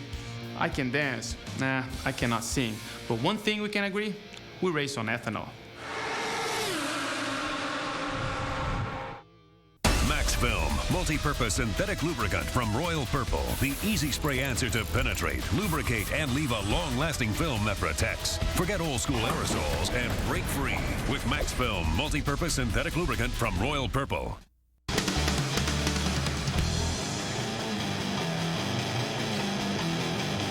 IndyCar Nation, why aren't you a member yet? Follow me behind the scenes. Free timing and scoring. Free live video streaming. New and improved member benefits. The best IZOD IndyCar Series content anywhere. Visit IndyCar.com. Enjoy IndyCar Nation today. Yeah, IndyCar racing is extremely physical. I've gone into some races where after the third or fourth lap, I'm like, how many laps to go? The journey has begun. Every mile is growing. Every turn unpredictable. This is where true cowboys ride on. Professional bull riders next on Versus.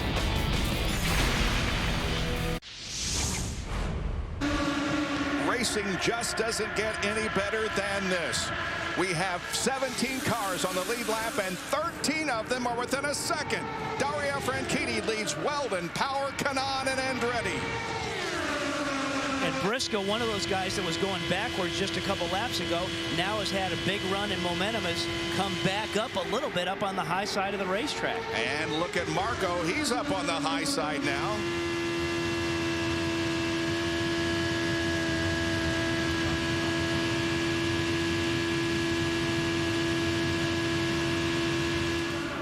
Boy, Dan Weldon has had just a great race. He has run up front all night. Currently running in second, but with a battle. Look at Briscoe. You know, we're just looking him up on the high side. I mean, we just wrote him off 2 laps ago with going backwards, but with not having, you know, that downforce in the car. He's fast if he can run flat and not have to get out of it. And not far behind him, Justin Wilson has come from way back to join this group. So now he's a player. Look at how many cars still have a shot in this race. Danica Patrick now getting into the back of this picture as well. And that was Wilson just looking, as you talked about it, there was him just looking up on the high side at the tail end of this race. Less than 10 laps to go when they come down this time. It'll be 9 to go. There are the 4 drivers who did not take tires on the last pit stop.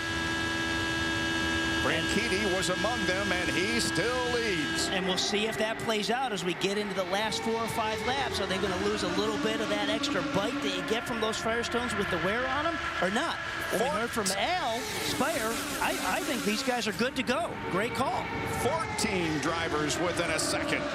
Now with 9 laps to go, there's the one thing that Robbie Floyd said about a radio communication to Will Power about not having enough fuel to get to the end, which that doesn't make sense to me. He only needed 3.5 seconds of fuel. He should be fine. But if that's true, that could... Oh, Briscoe! Did he hit the wall? No, he didn't. And it was Ryan Hunter-Reay just kind of pushed him up there, and he had to get up there and got in that grade. Now he dumped the throttle and lost that momentum. He's pretty much out of it. Hey, John, let me confirm the Will Power situation. I just talked to Clive Howe, asked him about fuel, and he said it is dicey at best. Really? Wow.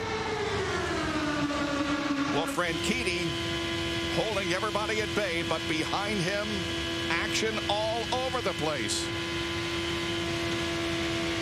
Hunter Ray very happy with the Andretti Autosport guys and the product that they showed up here with in Chicago. And we shouldn't forget about the fact that what happened at the end of the Indianapolis 500 when you had Ryan Hunter-Reay ran out of fuel and had that horrific accident with Mike Conway. And Mike Conway, if you're watching, we hope you'll be back soon. But that has to be a concern if you're following Will Power. They all monitor each other's radios, and if they think he might suddenly, and look, he's jumping back. Right now, just as you're saying that, he's going backwards. 5 laps to go. How do you put yourself in that position when you are in the championship points? Unbelievable. Wow. Well, at least he did not run out of fuel. He brought it in. But still, he's coming under green conditions. No, he's but from a safety standpoint. Oh yeah. Great news. Yeah. I wasn't from a championship standpoint. That is. But major implications, perhaps, in the point championship as the leader comes in, leaving the battle on the racetrack to 13 others. You only needed 3.5 seconds of fuel. Something went wrong during the pit stop.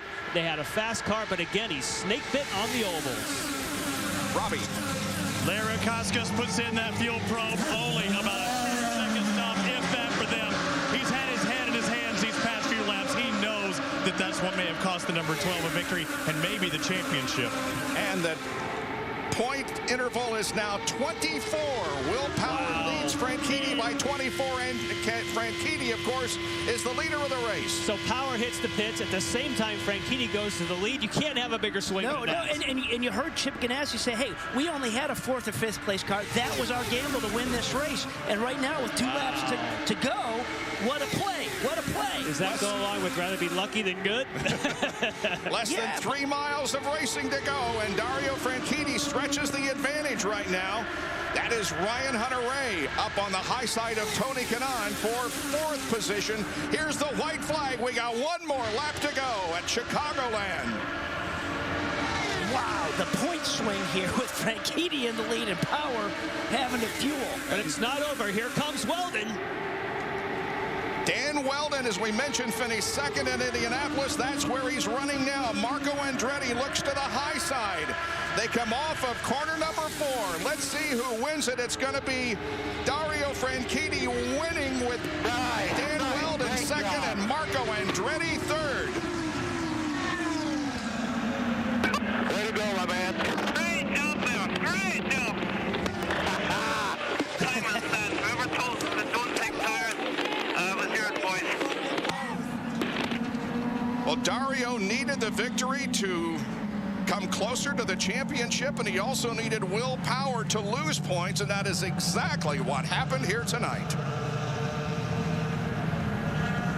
At one point, we thought Will Power's going to wrap up the championship, maybe at Kentucky, but that will not be the case. The championship titans here at Chicagoland. Lindy? All right, Chip, that gamble paid off, huh? I'll tell you, that was our only shot, really. I mean, you know, we got back in traffic there. We were in trouble. We in clean air, we liked it. So, I mean, he did the job. I mean, we put him up front. He did the rest. Dario did it. Yeah, even coming into this, he said the car felt great. Yeah, I mean, he said the car was great all night. He just didn't feel like he had any power to get by anybody, you know, and we stuck him out front there, and he did the rest. Championship in your sights? Always. See ya. We'll let him go celebrate. Dario Franchitti wins by 42 1/1000ths of a second over Dan Weldon. Another incredible finish here at Chicagoland, and the top 10 cars finished within a second. Graham Rahal wound up 10th, 9/10ths of a second behind Dario Franchitti, and there it is at the line. Just a little less than a car length advantage for Franchitti. And a little bit closer shot. Yep, just a little less than a car length. And a good showing by Andretti Autosport tonight. Andretti finished 3rd, Ryan Hunter-Reay 4th, Kanaan 5th, and Danica Patrick finished in 14th position. But the victory goes to Dario Franchitti, who came in with a different colored car combination, but it worked for him. Hey, Bob, like we caught up with Clive Howell, who caused the shots for Will Power, who finished in the 16th spot. What happened on the next to last pit stop that left you in a fuel situation? We had an issue with the equipment and we didn't get enough fuel in the car, so you know, we were trying to decide whether we should come right back in on that yellow and put it in, but we didn't know whether we'd actually got it in or not, so we had to stop for about a gallon, 2 gallons of fuel right at the end there. Shame for Will, because he drove a great race tonight. Yeah, he did. So you know, guys, Will Power just hopped out of the car and made a beeline down pit road, so we're going to try and catch up with him. Yeah, he was walking pretty briskly away from his pit box. As Dario comes in, it was the 17th closest finish in IZOD IndyCar Series history, and only the 6th closest ever at Chicagoland. Well, great testament to the product that Firestone keeps building for these guys and these cars around here to double stint that like they did.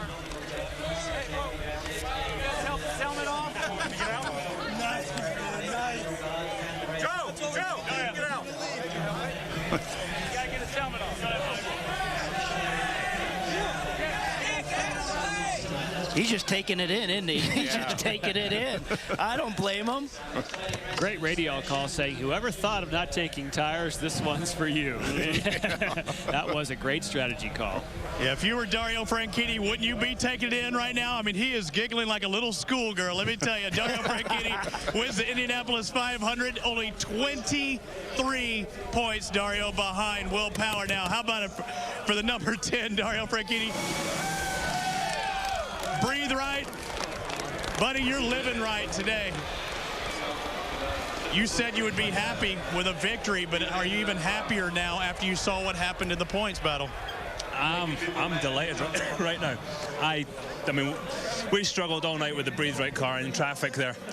But whoever made the call in the timing stand, I don't know if it was Chip, Barry, Chris, who, that was the call that won us the race tonight. I got to thank the boys for making that call. And also Dan Weldon. Dan was like a drafting, you know, restrictor plate race out there tonight. And Dan was my drafting partner and helped me right up to the end. So between him and my teammate Scott pushing me throughout the race. There's Chip. About that! Amazing. Yeah, Chip wraps up the Grand Am series as well with Mabel and Scott. So another double for Chip Ganassi and Chip Ganassi Racing. So it's been a good Chip. Get on in here. I mean, did you ever dream that this could happen again? Much like last year with Briscoe at Motegi, such a big swap here in one race. I mean, you know, this guy did it all. He's the guy driving the car. We just put it out there for him. He's the guy driving it. They pulled my ass out of the fire again tonight. That's why I love driving for this team. You just never give up. A question, did y'all learn anything from Sarah? I mean, you saw how hard it was for guys to get by on that low side. Did you go to school? I think these guys did. I was just getting frustrated out there, getting further and further back. But again, a great call by the team tonight, and we're getting there. We're getting there. We're getting there. You don't have much time to think about it. You head to Kentucky, another 1.5. You've been strong. What's the positive feeling now that you head towards next week? Yeah, we just got to keep going, man. Again, it just shows don't give up, right? I mean, we were back in 10th place at one point there, struggling with the car, and we did. We left the Firestones on there, and they were good for a stint and a half. That's pretty cool. Yeah, Firestones were strong. 62 laps he put on, though. Congratulations, Dario Franchitti, another win here in Chicagoland. Robbie, you remember the thrill of victory in the agony of defeat. Will Power has been very gracious on the walk back to his motorhome. What do you say about the way things unfolded in the last couple of laps, Will? Yeah, mate, I mean, that's racing, you know. These things happen. Unfortunately, we didn't get all the fuel in, but, man, I mean, I had so much fun out there. It was, I never thought I could race overs like that.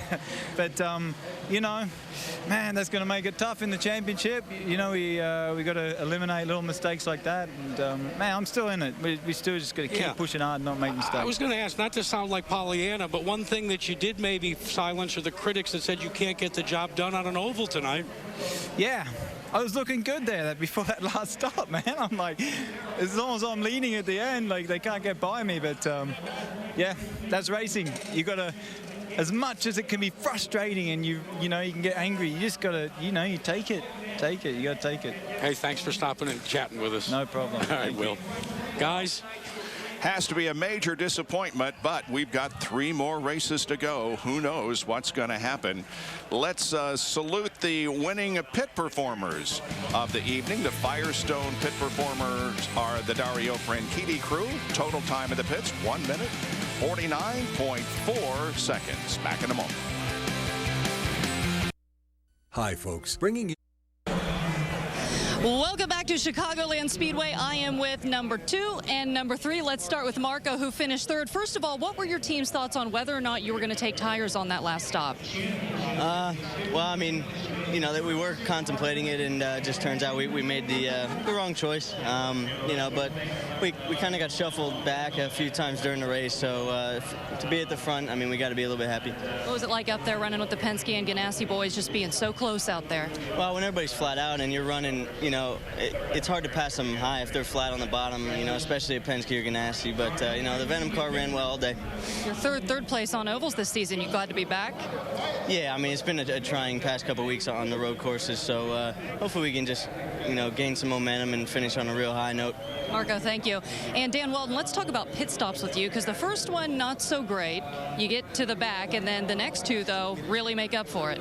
Yeah, that's what's fantastic about the National Guard Panther Racing guys. You know, it's that never give up attitude that I think we've learned from a lot of the soldiers in the U.S. and overseas, and obviously proud to represent them, and hopefully I think they can see that, you know, I never give up either, or does the team. And, you know, it's a fantastic result. I'm sure I'm going to be in trouble with, you know, Team Penske for perhaps working with Dario, but, you know, I got to say, working with Dario out there, he's a true professional, and, you know, always gave me room, and not a lot, but enough. And, you know, to have a result like that, I think is fantastic. And I think, as everybody could see, Honda continued to do a great job providing competitive engines, and the Firestone tires were good, you know, to the point where we contemplated nearly doing 60 laps on a set, but we did change, and you know, I'm just happy for all the guys. They do work very, very hard, and they deserve a good result. For those of us who don't know, what's it like to run 4 abreast at 2:19? It's exciting. It's fun. It's you know, it's the way racing should be. I got to say, I've really enjoyed the road courses this year, and you know, it's good to be back on the ovals. But it's you know, it's very, very difficult at times. You've got to race around people you trust, and you've got to give people room. And you know, that's why I like working with certain people. But you know, I think a few of them had too many NOS drinks before the race, because there was a lot of moving around. Dan, thank you. And Bob, what a turnaround for him from last week. Once again, Weldon shows well on a super speedway. Here are the top 10 finishers, including Justin Wilson in 7th, Vitor Meira in 9th, Graham Rahal 10th.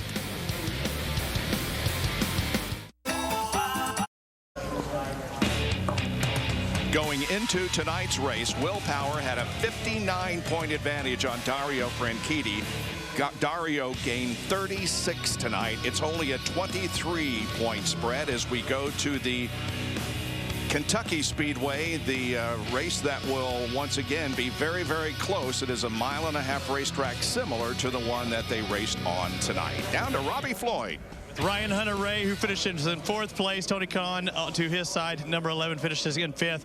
One heck of a race. You said, I'm glad that one was over with. Yeah, that was nuts. I mean, that was crazier than any Texas race I've been in, and it was just nonstop the whole time. You never could take a breath. It was just everybody all over each other the whole time. I'm sure everybody's going to leave here pissed off at each other, but it's good for the sport. You know, it was just so intense. I'm trying to take it all in. I mean, it was nonstop, and those last few laps, I made a couple good moves around the outside to get a run on a few guys, and we ended up P4, so it's good for the championship run. It looked like an NBA game. There were so many high fives in your pits with that second to last pit stop. I think you gained 6 spots. The guys did an awesome job on the last couple stops there. We're just on fire, and it was perfect. So we got out, got some spots, and then we made up a few more on the track there at the end. I got to hear one heck of a debrief here. And Tony, you said, Robbie, you have no idea what it feels like. What did it feel like out there? Like hell. I think, like Ryan said, I mean, yeah, it's great for TV, it's great for the fans, but you're hanging on for your life every lap there. And then I'm sure I upset Ryan and upset a lot of other people, and they upset me because there's no way to hide. You're running 6 abreast, 3 abreast into the corner. 15 cars altogether. Yeah, it's great, but I mean, it's tough. You said to watch you at the start. We were on board with Tony Kanaan at the start. What was that like? We can always count on you. It's always fun. I mean, it's not becoming fun anymore, but look at that. That was fine. That was actually on the outside, 5 positions. You know, just, I mean, I'm learning from Ryan. You know, he gave me a tip, told me to follow him, and that's what I did. I was right behind me, right there. Now we also have another angle when you're right next to Scott Dixon. Things are maybe a little dicier. I know. Look at that. I mean, I think we hit. I think he touched me. If you look, that's it. Yeah, I mean, that tells you why I'm not happy about it, and it's not Scott's fault. The thing is, we got a lap car there, and he moved Scott up. I didn't see that lap car, and then when I saw it was too late, I move up, he moved up, and we hit. So for sure, I know you guys watched it and enjoy it at home, but I was not enjoying it. Well, Tony Kanaan, glad the race is over. Ryan Hunter-Reay, he seconds that one. Andretti Autosport 3, 4, and 5. We'll be back from Chicagoland in just a moment.